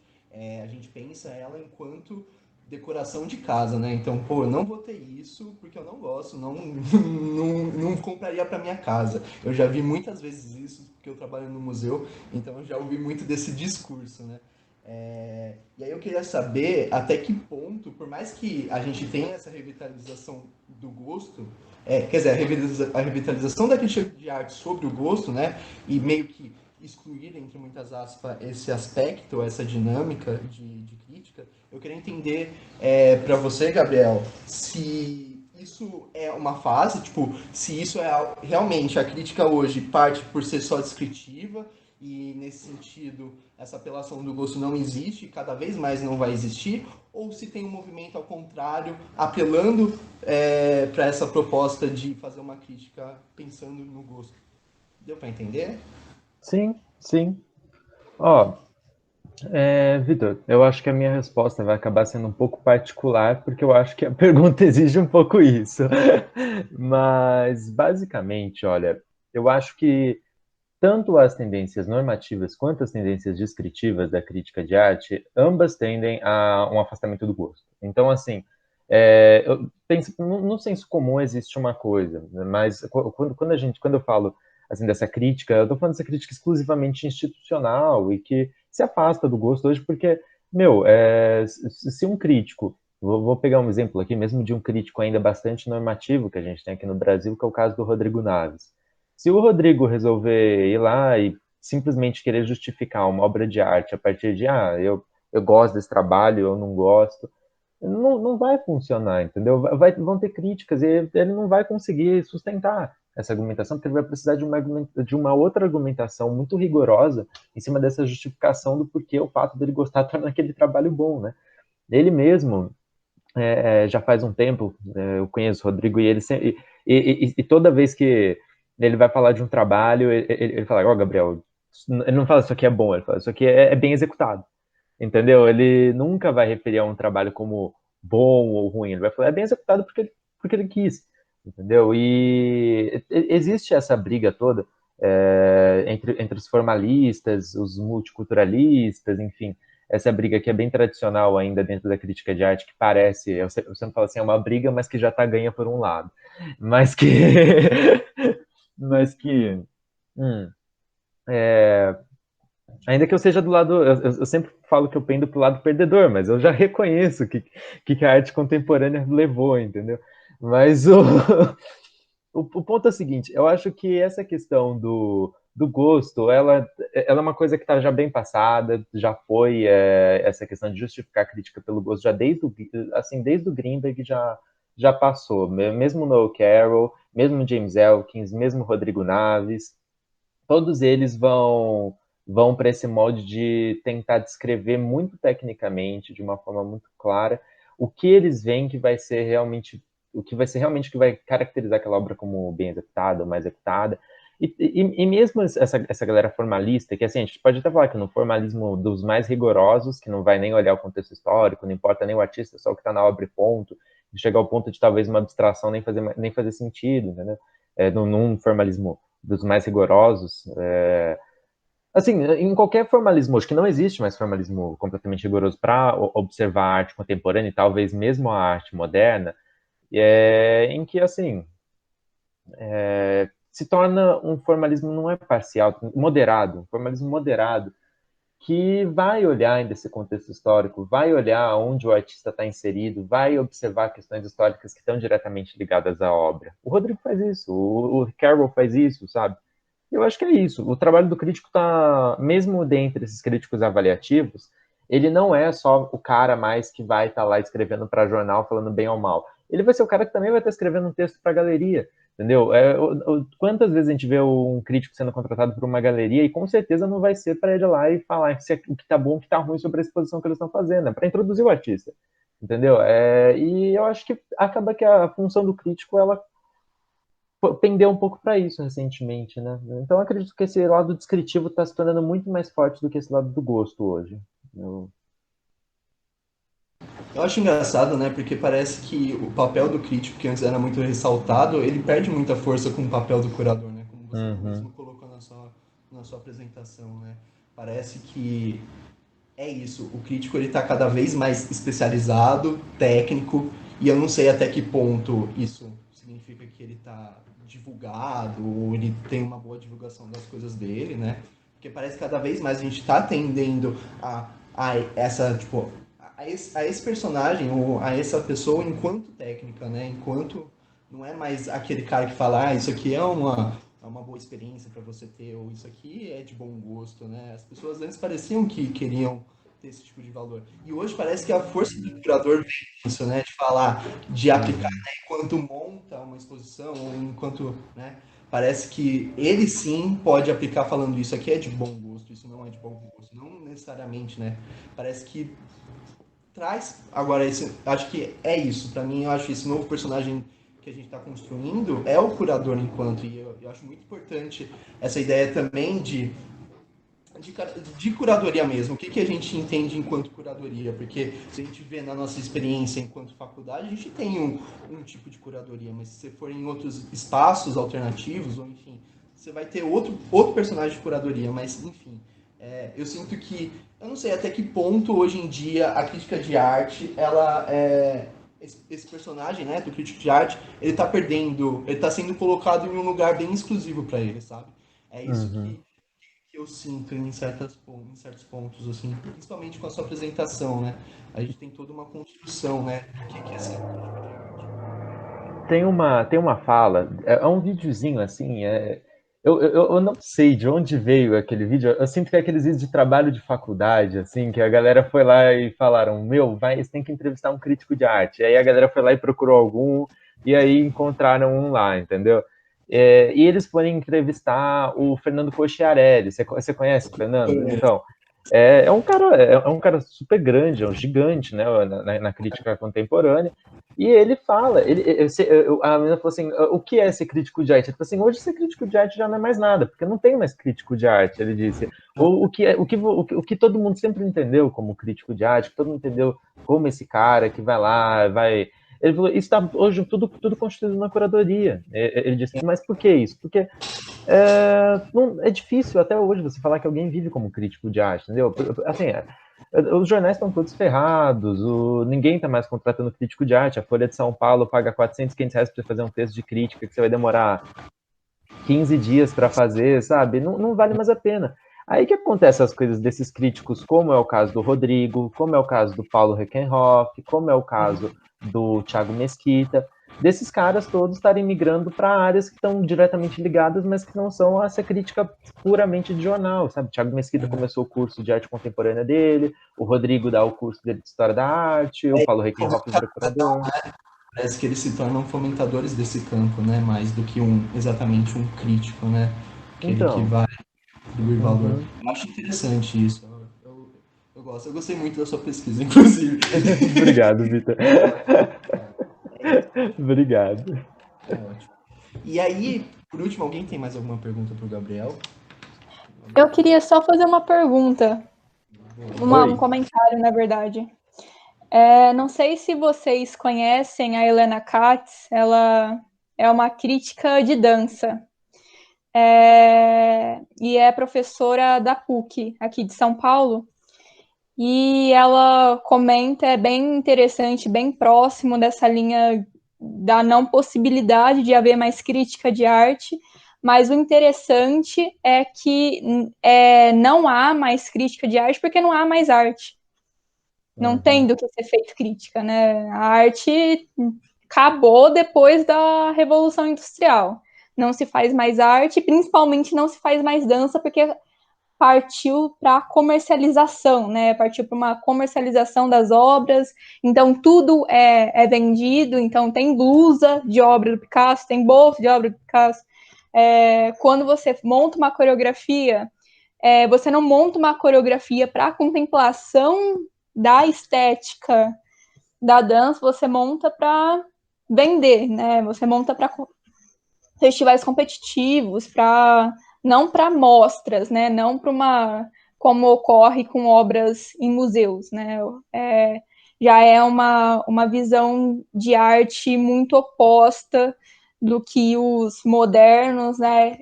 Principalmente o que eu falei do Gênio, elevavam como arte, né? Olha, eu acho que você está certa no sentido de que na década de 80 começa a surgir toda essa ética neoliberal, né? Então, começa a surgir todo... A arte tem que se adequar. É foda, mas é assim, a arte tem que se adequar a todo esse neoliberalismo, essa comercialização, esse capitalismo financeiro, esse capitalismo selvagem que a gente vai caminhando, entende? E nisso, acaba que, obviamente, vão surgir muitos artistas. Eu falo que um dia estava vendo um vídeo do Damien Hirst, vocês conhecem aquele do tubarão, né? Então, o Damien Hirst, ele estava gravando uma entrevista e aí a mulher perguntou para ele, viu, mas me explica qual foi suas intenções no quadro de bolinha. Ele falou alguma coisa, o vermelho representa tal coisa. Ela virou e falou assim, mas teve uma outra entrevista que você falou que era outra coisa. E ele ficou meio sem saber o que responder, entendeu? Ele ficou meio... E assim, eu não acho que o Danto, que é o teórico que eu mais estudo, não sei se é o que eu mais tenho afinidade, mas é o que eu mais estudo, ele tem muito forte essa concepção do fim da arte, né? Ele vai, mas ele já vai ver positivamente, que o Greenberg vai ver negativamente esse fim da arte, o Danto vai ver positivamente. E tem até um vídeo que pergunta para o Greenberg, o que você acha da pop art? Assim, isso é coisa menor, vai passar logo, isso é bobeira. Hoje dá um choque, mas daqui a pouco todo mundo já esquece. E o Danto já não, ele pega a Brillo Box do Andy Warhol e fica completamente fascinado, fala que é a nova revolução na arte, um novo momento, philosophical turn. E eu acho que assim, a gente entra muito nessa ética da comercialização da arte a partir da década de 80 por causa desse surgimento neoliberal dentro da arte. Mas eu também não penso que a arte se restringe a isso no sentido de ter caras tipo Cildo Meirelles, sabe? Ter o surgimento da performance que vai exatamente contestar isso, que acaba virando também uma comercialização, mas surge como um meio de contestar isso. Então, assim, eu penso que tem muito artista hoje, sim, que a gente, que a gente não consegue explicar a obra, porque eu também nem sei se tem muito o que explicar. Mas também eu penso que tem muito artista que mostra que a arte não acabou. E é aí que eu entro muito na visão do Danto, de que a gente entra num momento conceitual, mas esse fim da arte, ele tem um lado positivo, sabe? Porque tudo poder ser arte até certo momento não é uma coisa ruim. Como diz o Rodrigo Naves, de novo eu falo que tem uma afinidade grande por ele. Eu lembro que ele estava um dia analisando alguma exposição, ele estava falando, não, porque isso aqui é bom, isso é legal, isso aqui também é muito bom. E aí chegou numa que ele ficou quieto, e aí eu falei, Rodrigo, e essa? E aí ele, às vezes tudo poder ser arte tem os seus problemas. então é isso, sabe? Eu acho que tem o ponto bom e tem também seus aspectos negativos, sabe? É isso. Não sei se ficou claro também aqui. Eu comentar, vou entrar na conversa, já que virou uma conversa, um debate. Vamos. Geralmente isso não ocorre nos eventos, acho muito interessante. Mas, assim, tem uma coisa no Danto, assim, que eu não interpreto que ele fala de um fim da arte, assim, para mim tá falando de um fim de uma história da arte. Uhum. Assim, para mim o fim da arte é Hegel. Me parece que ele fala de um fim, de uma narrativa sobre os objetos, assim, um tipo de narrativa, né? A partir do método dialético que irrompe, assim, e assim me faz pensar muito a necessidade de pensar uma outra metodologia de narrativa que não mais pressuponha uma ideia de tempo linear. Me parece que o Hegel ele pressupõe uma ideia de linearidade. E se você pega, por exemplo, Abbarbo ou de Huberman, eles explodem isso completamente, porque eles trazem a questão do anacronismo. Então, me parece que hoje pensar a arte não mais de uma história da arte, mas acho que o Warburg não tem mais como falar história da arte, né? Quando ele propõe o Atlas, é uma geografia da arte. E, ao mesmo tempo, não é uma geografia, porque quando ele está falando de algo de uma vida das imagens, ele olha a vida das imagens, as imagens são coisas vivas, não são objetos. Não é um objeto de um sujeito, elas são sujeito, elas são vivas, né? Essa ideia vitalista, assim, elas sobrevivem, né? Nascleben, vida após a morte, então, e a vida não obedece essa linearidade humana, não obedece a linearidade. Quem morreu foi essa arte humana, assim.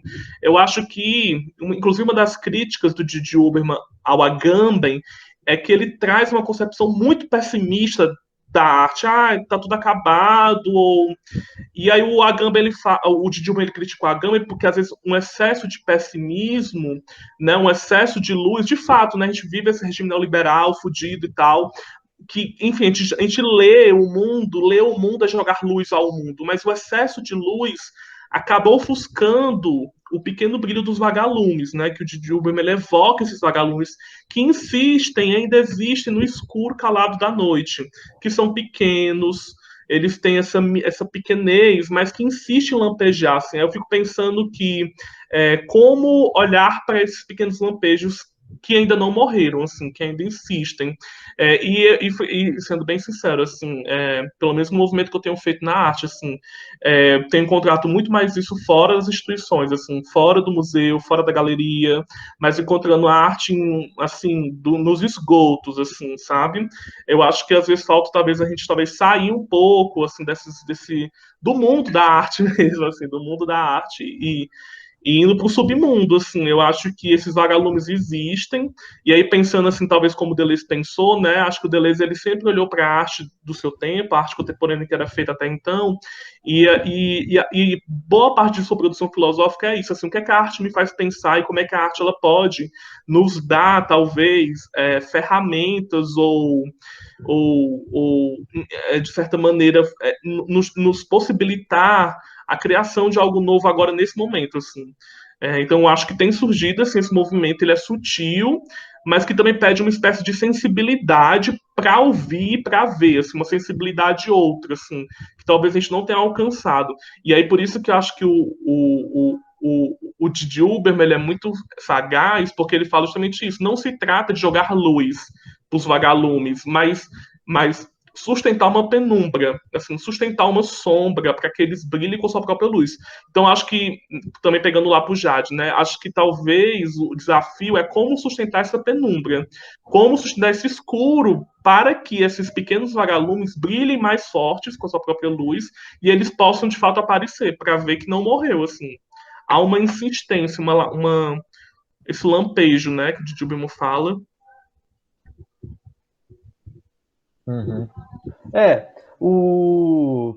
Vou só voltando no começo, que você está completamente certo. O que o Danto ele fala de uma narrativa muito mais... O fim de uma narrativa histórica da arte, que ele cita especificamente o Vasari, o Grinberg, né? Essa coisa extremamente ocidental ainda, é o olhar de um homem hétero de meia-idade branco norte-americano. Então ainda... ele vai ter esse olhar, sim, de uma narrativa e o fim da história da arte. Mas eu sinto que quando o Danto ele fala desse fim da história da arte, ele também está falando de um fim da arte como essa possibilidade da arte poder ser tudo, entende? Então eu penso que esse fim da história da arte que surge decorrente do pluralismo, que ele vai criar toda essa noção do fim da arte, na verdade, por causa da discordância dele do Morris Waite, de que ele precisa elaborar um conceito essencialista. Morris Waite fala de conceito aberto da arte, né? E aí ele vai desconceituar a arte como um objeto que foi diferente para cada momento. Ela só seguiu narrativas, né? Mas enfim, pulando tudo isso, em relação ao Didi Hilberman, tem uma leitura muito escassa dele. Eu conheço muito pouco do Didi Hilberman, então eu não sei se eu posso opinar com tanta propriedade. Mas sobre especificamente isso que você falou, eu acho que a gente não tem que nem se afastar da instituição e nem se afastar da galera que está de fora, sabe? Eu acho que a gente tem que olhar para toda essa galera para inserir eles na instituição, sabe? Porque se a gente também só olhar para fora, o artista ele precisa da instituição para continuar sobrevivendo, né? É foda, mas é o que acontece. Se nenhuma galeria representar, ele não vende. Então, o que acontece é o seguinte: eu penso que a gente tem que olhar para esses caras fora para tentar inserir eles dentro da instituição. Agora, de forma alguma, eu acho que esses artistas que, em geral, estão dentro da instituição de uma forma renomada, não falo daqueles que ocasionalmente você encontra numa exposição, porque tem muita obra, acho que isso não é só comigo, que você entra, você fala, meu, isso aqui não tem muito sentido. Não sei o que ele está querendo expor através disso. Não sei qual é o intuito, e simplesmente não entende a obra, né? E eu não sei até que ponto algumas coisas são feitas realmente de uma forma bem executada o suficiente para a gente entender. Mas eu penso que... Eu posso estar enganado sobre a sua fala também, por favor me corrija, Lucas, se eu perceber que eu estou equivocado, mas eu acho que essa questão de a gente se afastar da instituição não é, acho que é a via por onde a gente tem que partir. Eu penso que é muito mais inserir os artistas que estão fazendo um trabalho bom dentro da instituição. Eu acho que é uma coisa muito mais assim, colocar esses vagalumes nessa luz toda, porque eu acho que é importante iluminar tudo, e a gente pode centralizar uns em detrimento de outros. Então, acho que, não sei muito como opinar em relação a isso, teria que pensar, acho que um pouco também, mas deixo com você o que você pensa. Hã? Posso fazer um breve comentário, pontuar sobre isso? Pode, claro. O que eu penso, assim, nesse sentido que você fala, tem que trazer todo mundo para a instituição. Acho que tem que ter um movimento também de entender que hoje as instituições é onde tem a narrativa legítima das coisas, né? É onde está esse poder, onde está esse domínio. Quando a gente traz esses vagalumes perdidos para toda a iluminação, eu acredito que a gente acaba tirando muito das características desses próprios artistas e da fundação que eles encontram enquanto arte, sabe? Eu acho muito complicado, porque para mim o movimento tem que ser legitimar todos os espaços de arte e não trazer um único espaço de arte, sabe? Porque muitas das vezes a gente trazer para o museu é a gente querer polir várias coisas dessas propostas artísticas que nunca foram nunca queria, não, calma, nunca tiveram o intuito de ser institucionalizadas, sabe? Uhum. Então, eu penso muito nesse ponto de até que ponto, eu penso muito nesse ponto da ideia de legitimidade desse espaço, porque hoje a gente tem a legitimidade total desse espaço e a gente tem toda uma crítica, né, da legitimidade desde os anos 60 e tal, né? Mas o ponto até que ponto a gente consegue encontrar a coexistência. Essa ideia de coexistência que eu acho que vem da penumbra, de a gente manter uma penumbra, porque com certeza eu acho que esses artistas podem ter um reconhecimento institucional e podem ser divulgados em uma instituição, mas não necessariamente, sabe? Ainda mais nos dias de hoje, eu acho que não se finda só em uma instituição, entendeu? Olha, eu penso que assim, Vitor, esses espaços eles devem ser legitimados, porque infelizmente ainda muita coisa que está fora da instituição nem é tratada como arte, né? Isso acho que é o problema central de terem coisas que, pelo simples fato de estar fora do museu, estar fora da galeria, estar fora de um centro cultural, não é considerado arte. Isso eu acho que assim é um problema central que a gente tenha realmente pensar sobre essa questão de legitimar todos esses outros espaços onde a arte está sendo exposta, né? Agora, assim, o que eu falo sobre a questão de inserir todo mundo dentro dessa instituição é especificamente no fato de hoje conseguir manter o artista em uma condição financeira estável, conseguir manter o artista no capitalismo, sendo artista, porque, assim, pelo mais que a gente legitime, trate todo pichador como artista e comece a assumir isso realmente, enquanto ele não estiver inserido dentro da instituição, ele vai ter que trabalhar com outra coisa enquanto está fazendo a arte dele. E é isso que eu acho que é o problema central desses vagalumes perdidos que o Lucas falou, no sentido de serem pessoas que às vezes não conseguem prosseguir como artistas pelo simples fato de que os caras são fodas, mas eles não têm uma instituição que está lá do lado deles, eles não têm uma galeria para representar. Eu nem culpo também as galerias, porque as galerias estão aí fazendo o máximo para representar o tanto que dá de artista. Esses dias eu estava vendo a galeria... esqueci agora, é a Galeria da Sé? Não tenho certeza, mas tá vendo alguma galeria que tá falando exatamente sobre isso. Não tá tendo espaço para representar os artistas porque tá com muito pouca galeria, os compradores diminuíram, começaram a comprar menos. Então, assim, e tudo isso também tá relacionado a essa ética neoliberal em que a gente entrou. Então, eu penso que essa questão de inserir na instituição está mais relacionada a permitir o artista realmente como um profissional, entendeu? Não como amador. Eu entendo, faz sentido, sim, faz sentido essa colocação para mim. Gente, Só um ponto, vários pontos, na verdade. Na minha concepção filosófica que eu estou formando com a graduação, com os meus interesses, e firmando muito esses meus interesses e minha visão filosófica e etc. Eu discordo de tudo, na verdade. Sim, vamos lá para a argumentação, né, séria filosófica, porque eu acho que a gente tem que ter muito cuidado dentro de um curso de filosofia da gente esquecer em alguns momentos de questões filosóficas, né?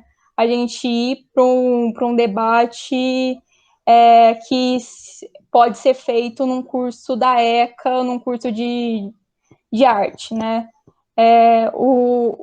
O nosso curso, ele já é um pouco deixado de lado, né?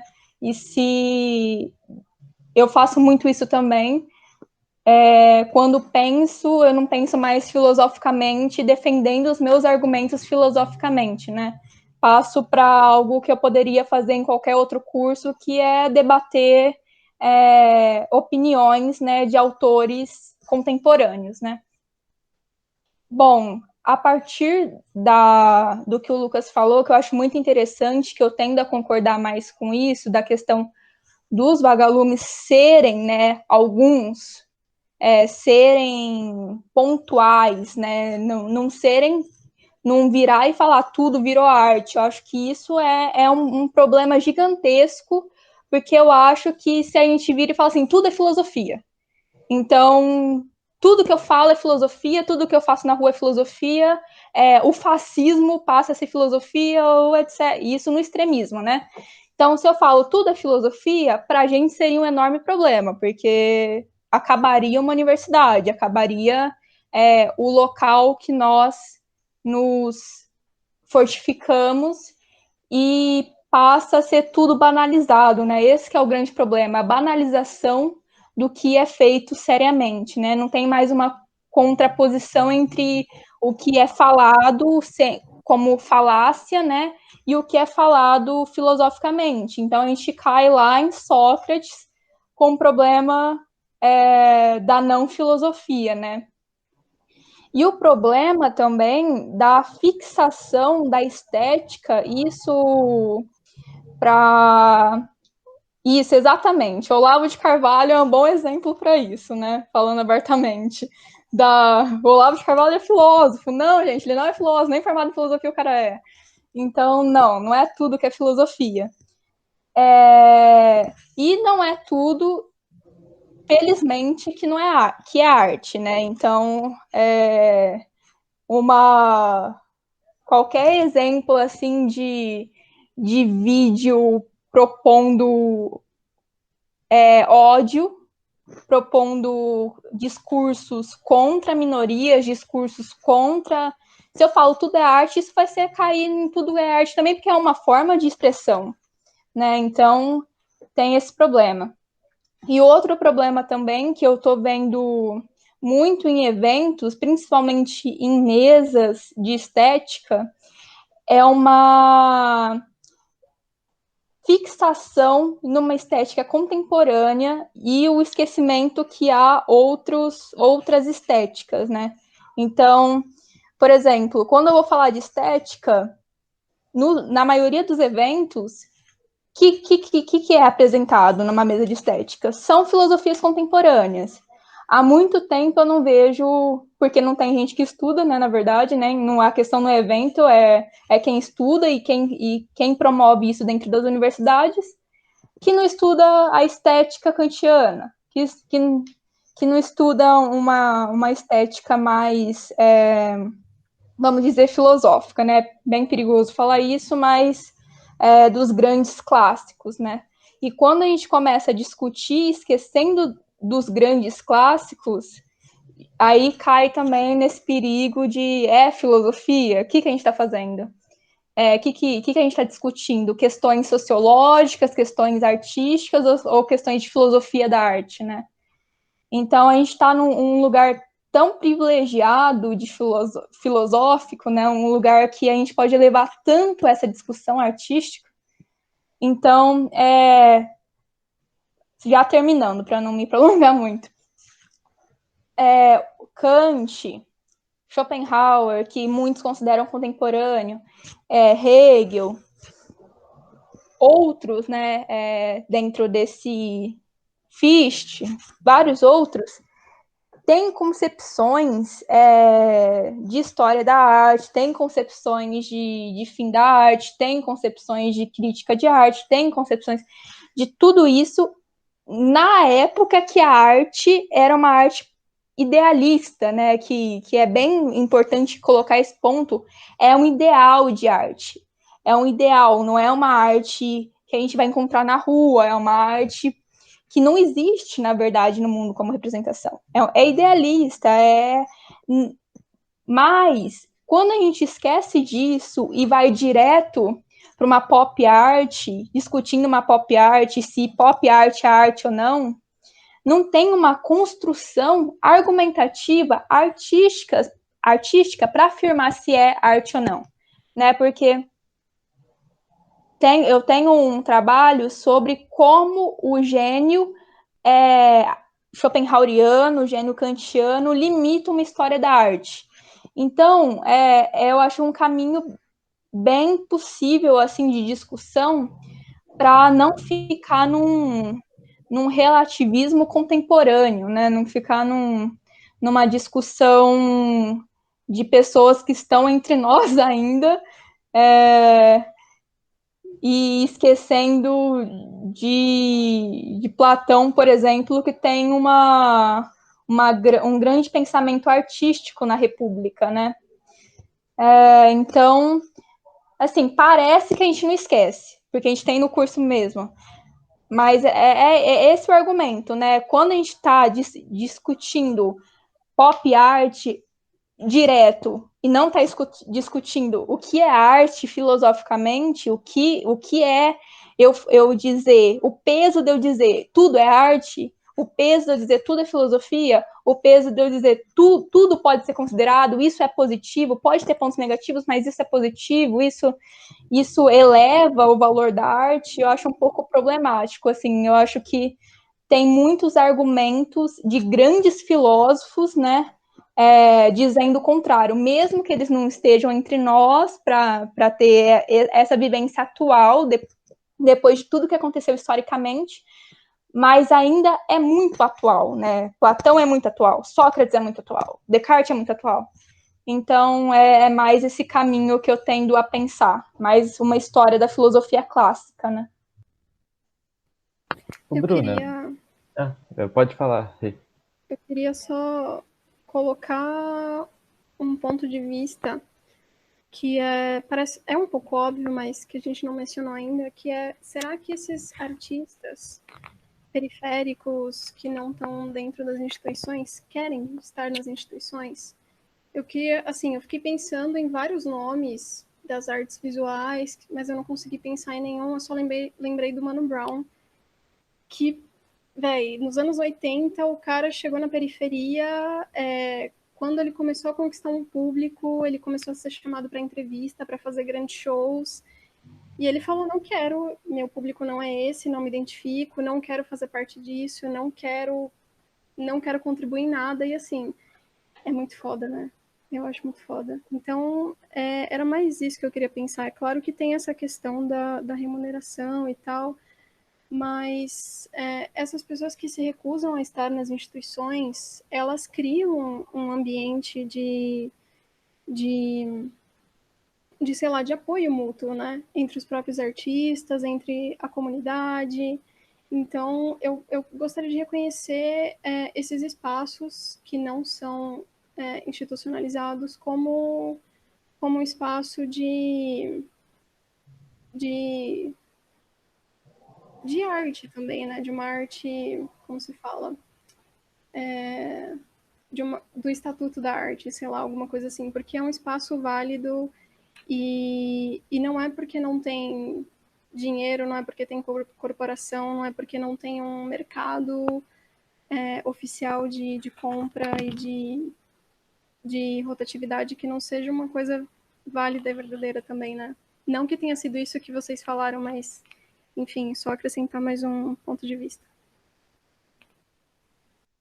Mais alguém quer pontuar alguma coisa? Então, eu vou falar. Eu vou antes, né, no da Rê, porque tá mais perto mesmo, e depois, e também o da Bruna é maior, então eu vou falar daqui a pouco.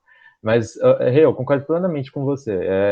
Eu até comentei uma hora, não me lembro exatamente se foi durante as perguntas ou durante a apresentação, acho que foi durante as perguntas mesmo, porque, né, tá um debate longo, e eu acho que, assim, não, eu concordo plenamente que devem ser legitimados esses ambientes de arte. Eu acho que os centros culturais eles estão também tentando colaborar junto nesse trabalho. Eu acho que realmente esses ambientes de pessoas que não estão interessadas em ser institucionalizadas devem ser legitimados como ambientes em que se produz arte. Eu só acho que assim, o artista que quer se profissionalizar no sentido de atuar como artista, e não é tão comum essas iniciativas estilo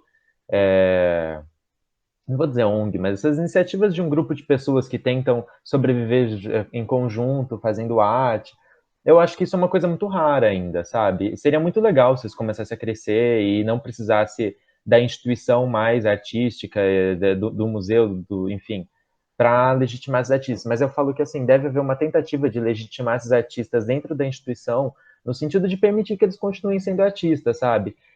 Eu acho que soou até um pouco elitista, mas na verdade é o oposto. Eu penso numa questão mais de democratização mesmo da arte a partir da instituição, de fazer o máximo para inserir esses artistas que hoje, não só hoje, mas já há um bom tempo se chama, né, de arte popular e faz essa estratificação que eu acho absurda, que de um fazer arte popular, o outro fazer uma arte que é arte mesmo, né, que é o que está dentro da instituição. Eu acho que realmente esses espaços devem ser legitimados como arte, ponto. Eu não discordo nem um pouco, você está certíssimo. E sobre a Bruna, Bru, é assim, não é que eu disse que tudo é arte. Eu tenho até um artigo que eu estou para publicar agora, que está em avaliação, mas ainda não foi, mas que é sobre filosofia da beleza, e eu faço toda uma análise lógica sobre os problemas que podem encadear você aceitar tudo como belo, tudo como não belo, e é exatamente esses problemas lógicos. E aí, assim, você aceitar que tudo é arte é realmente assim, qual é o único conjunto de objetos que contém todos os objetos do mundo? É o conjunto vazio. Então, logicamente falando, você aceitar que qual é o elemento que está contido em todos os conjuntos do mundo? É o elemento vazio. Então, realmente, se eu aceitar que tudo é arte, eu estou entendendo arte como conjunto vazio. Entendeu? Quando falam assim, se tudo é arte, nada é arte, parece que é um ditado, mas na verdade é real, entendeu? É lógico, né? Isso é lógica formal. E o que acontece é o seguinte: quando eu falo que tudo tem o potencial de ser arte, é exatamente essa concepção um pouco plural da arte, no sentido de assim, qualquer um pode ser artista. Eu não acho que, da mesma forma que para você ser filósofo você tenha que ter só uma formação acadêmica, você pode escrever filosofia como Guattari escreveu, eu acho que você pode fazer arte sem ser uma pessoa formada. Você pode fazer arte nesse sentido, e é isso que eu falo no sentido de qualquer coisa pode ser arte, entendeu? Eu posso. Essa garrafa de água, eu não acho que ela é arte, mas eu acho que ela tem, sim, uma potencialidade de se tornar arte, entendeu? Assim como o Rinaldo Duchamp teve.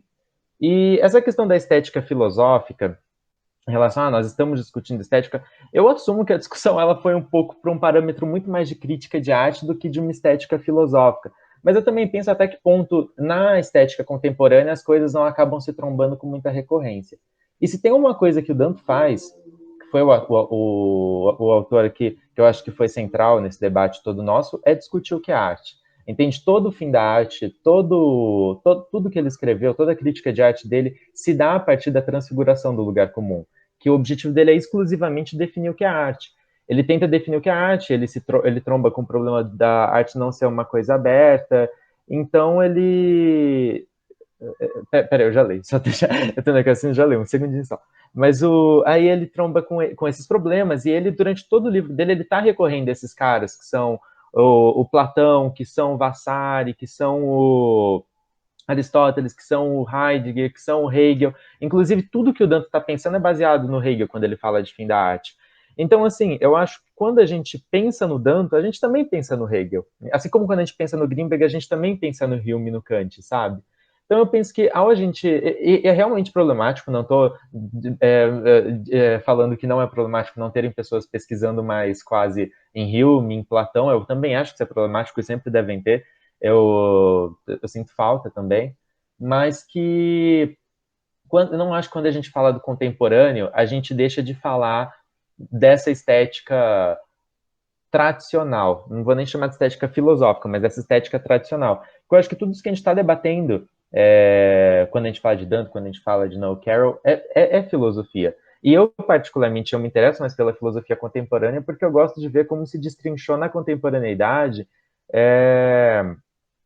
esses conceitos que foram criados na tradição, entendeu? Eu me interesso, esse é um dos motivos principais pelos quais eu me interesso pela estética contemporânea. Então, eu acho muito difícil desvincular isso. E eu não lembro se tinha mais alguma coisa, porque eu anotei só esses 2 pontos aqui, mas que basicamente, sim, de tudo isso, eu acho, só esclarecendo, não acho em hipótese alguma que tudo é arte, eu acho que tudo tem uma potencialidade de se tornar arte, e é uma tese muito democrática. E em relação à estética filosófica, eu acho que o que a gente faz é completamente uma estética filosófica, quando a gente fala de estética contemporânea, sabe? Só que não é os clássicos, é pensando a partir dos clássicos. Eu acho que é isso. Eu vou ler aqui o comentário. Opa, cliquei errado. Gente, nós então eu acreditar em um gênio. Pode ser exatamente isso. Eu não acho mais que existe essa coisa do gênio, sabe? Eu também, eu não sou nenhum idealista. Então eu não acho mais que... eu sou muito, aliás, oposto a essa visão da aurática, assim, da arte como uma coisa produzida por um gênio, super idealizada, sabe? Eu sou muito oposto a isso. Então, talvez o cerne de toda essa discordância entre nós dois esteja vinculado a isso, sabe? Talvez seja, entendeu? Mas é isso, acho que não tem muito mais especificamente assim que expor. Se você quiser falar alguma coisa, pode ficar à vontade. Vou responder para a Renata rapidinho. Eu posso só fazer um comentário que é junto com a Renata? É Claro. porque ela perguntou para você explicar um pouco mais sobre o gênio, e era essa a minha pergunta justamente para você. Eu queria entender melhor 2 coisas. Primeiro, eu vejo que na sua pesquisa você acaba trazendo a dança, né, o objeto para a dança. Queria entender um pouco melhor da sua formação para você chegar, né, num objeto da dança com Schopenhauer, esse é um ponto. E o segundo é esse gênio, eu queria entender melhor o que seria esse aspecto de clarividência que o gênio tem, tá bom? São as 2 perguntas. E só um comentário. A gente é tão diferente que, para mim, é gigantesco. Para mim, é incrível a obra do Arthur Danto, mas Arthur Danto é um comentário.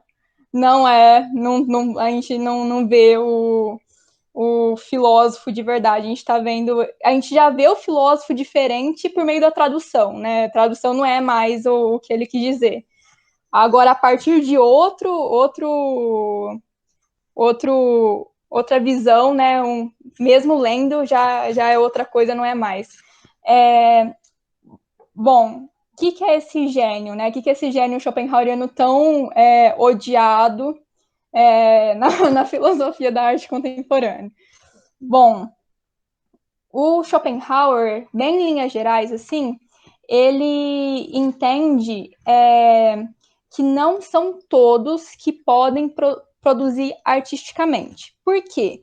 Porque os sujeitos que não possuem características geniais, que eu já vou chegar a quais são essas características, estão presos na vontade.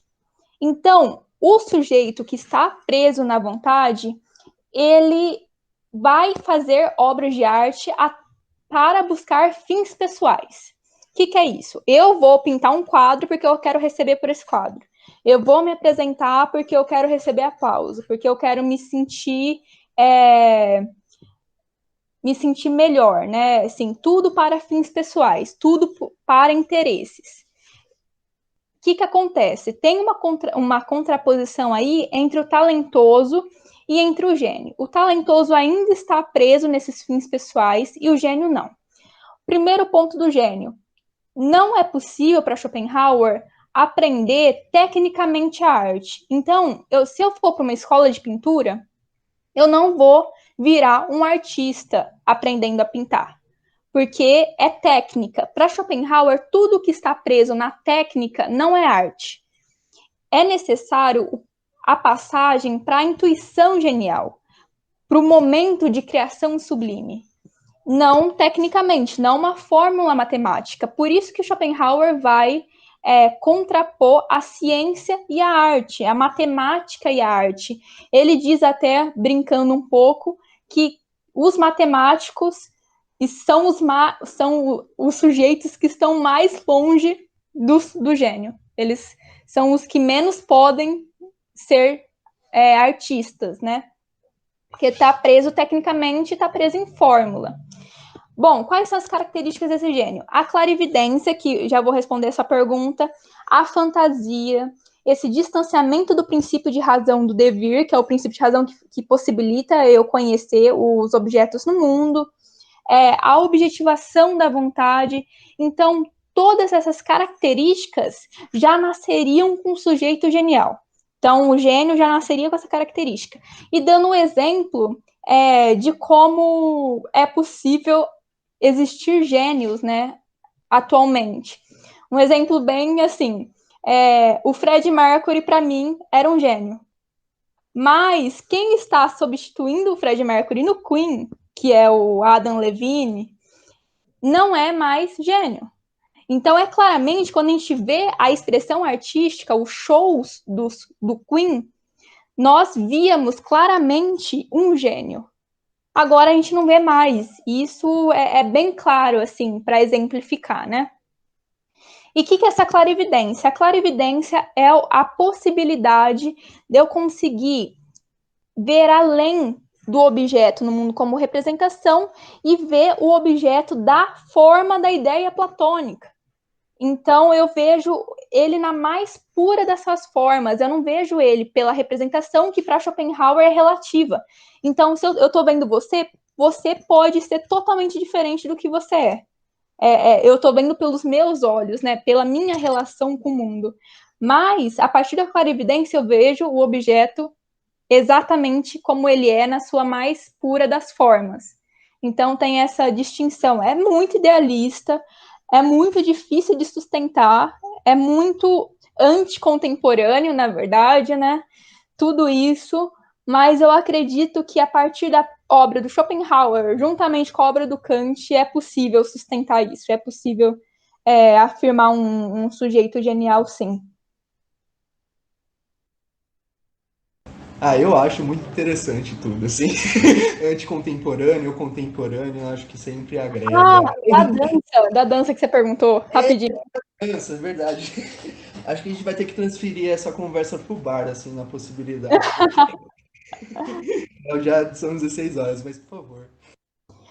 A minha formação, rapidinho, eu sou bailarina já há 18 anos, eu fiz curso técnico de dança, na verdade, eu era bailarina clássica, agora eu danço sapateado americano, e tenho um interesse muito grande na pesquisa da Helena Katz, né? Ela foi a maior crítica de dança do Brasil, e ela ainda está entre nós, né? Que é muito legal, e por isso que eu tenho um interesse bem grande, e ela afirma isso tudo que eu acabei de falar, que não é possível ter dança hoje. Dança como arte, né?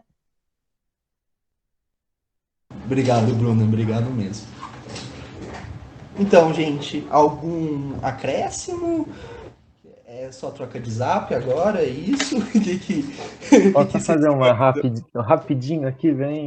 Claro, Gabriel. Só que eu acho que eu entendi agora um pouco melhor essa questão do gênio para a Bruna, porque eu tenho um contato muito, muito raso com Schopenhauer, né, mais de manual, assim mesmo. Agora, com Kant, eu já tive um contato um pouco mais rigoroso por causa do Grinberg. Eu li bastante a Kant, e essa questão do gênio que você mencionou para o Schopenhauer, agora explicando é muito kantiano isso. E não existe arte sem gênio, é impossível. A arte é o efeito, o gênio sempre é a causa. Eu acho que tudo eu entendi melhor agora, mas realmente sim, eu não. Ela não suporta a arte contemporânea de forma geral, essa definição que o Kant estabelece de relação entre o gênio e a arte, né? Então, acho que é por isso também, eu acho que essa implicação que vai surgir uma implicação grande também por parte do Greenberg com a pop art, é exatamente pelo viés um pouco kantiano dele, né? Ainda que ele não tivesse essa coisa do gênio, ele nunca falou do gênio até onde eu li do Greenberg. Inclusive eu também conversei com a Thaisa já, e a gente até falou, acho que a gente nunca viu nada do Greenberg sobre o gênio.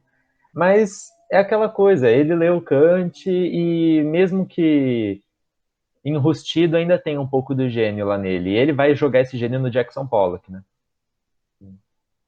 Mas é isso. Eu queria então só fazer um breve comentário, porque já é 4 horas, assim, primeiramente que eu adorei a mesa, assim, todo mundo tá de parabéns. Eu acho que, assim, fazia muito tempo que eu não tinha uma mesa de filosofia em que gerasse, assim mesmo, debate, discussão, que eu acho que é a coisa mais rica mesmo, assim, da filosofia que a gente tem perdido, assim. Eu acho que é isso que força a pensar e força a gente a criar. Mas aí, enfim, tem uma concordância e discordância com tudo que foi colocado aqui, e é sobre isso também, que é bacana, e é isso que produz filosofia também, mas eu queria mais, assim, pontuar agora no final uma coisa, assim, que aprendi muito com Nietzsche, assim, que é logo quando ele questiona, né, por que que a verdade foi sempre valorizada e a mentira não, assim, por quê, assim, por que que a verdade foi valorizada, isso foi tomado como um valor superior e outra não, ou seja, quem determina esse valor? E isso me faz pensar muito assim, como os estetas e os filósofos da arte fazem a pergunta à arte. Geralmente essa pergunta que é colocada, posicionada, é o que é arte? Linguisticamente, a fórmula é essa, né? O que é a arte, né? Que é um tipo de pergunta que evoca uma tradição grega antiga, né? Esse teistin, que é uma pergunta do que é uma pergunta bem socrática, e a pergunta pelo que é da arte é uma pergunta pela essência. Então, assim, quando a gente pergunta o que é arte, a gente pressupõe várias coisas, pressupõe essência, e a gente não discute o que a gente está entendendo por essência, se ela existe ou não, e se ela existe, qual é essa definição, enfim. Parece que tem várias coisas pressupostas, valorizadas, a questão do Nietzsche, né? Valorizadas, e que eu acho que talvez a gente possa cutucar um pouco isso. Porque, por exemplo, quando Foucault não faz essa pergunta o que é arte, nem Deleuze pergunta o que é arte, isso para eles não é uma questão. Porque eles formulam a questão, formulam o problema filosófico em uma outra sintaxe, em uma outra sintaxe lógica do pensamento, que não é essa o que é arte. Então Foucault pergunta quais são as condições de possibilidade da emergência do conceito de arte. Foucault está muito mais interessado em quais são as condições de possibilidade de discursos, a relação do saber e do poder, quem determina o que é arte, em que momento histórico, em que relação de saber e de poder que está produzido. Foucault coloca a política no meio. Então essa pergunta não pode ser completamente pura para o Foucault. E o Deleuze já não pergunta o que é arte. O Deleuze pergunta o que pode a arte, como ela funciona. E quando a gente faz esse tipo de pergunta, muda todo o debate, assim, muda completamente o debate, assim. Então eu acho que a minha contribuição, assim, é que enquanto a gente perguntar o que é arte, vai gerar todos esses problemas. Pluralismo, monismo, gera tudo isso porque o modo de fazer a pergunta já produz tudo isso. Então, acho que não estou dizendo que a gente abandonar, acho que essa pergunta é super necessária, mas que existem outras. Existem outras perguntas que a gente pode fazer à arte. Assim, acho que eu queria terminar mais com um convite mesmo. Assim.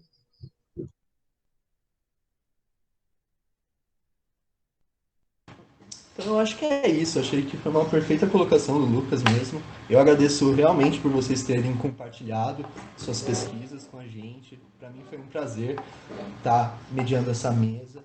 E é isso, quanto mais conversa, melhor, quanto mais diálogo, quanto mais provocação, melhor. Até certos pontos, mas melhor. Então, mais alguma coisa, Cafio? A gente pode encerrar por hoje. Ai, só queria agradecer muito, foi muito, muito, muito legal. É muito bom ter pessoas de outros lugares com pesquisas tão diferentes e conversando sobre várias coisas muito legais e necessárias. Queria pedir para vocês ficarem no final, se todo mundo concordar, para a gente fazer um print, porque a gente está fazendo printzinhos das mesas para postar depois. E acho que é isso, gente. Obrigada a todo mundo que assistiu pelo YouTube. Obrigada a todo mundo que colou. Obrigado muito a vocês. Foi realmente muito legal essa conversa. E amanhã a gente começa às 10. Depois, às 2, a gente tem outra mesa de pesquisas. Então, continuem acompanhando. E é isso, brigadão.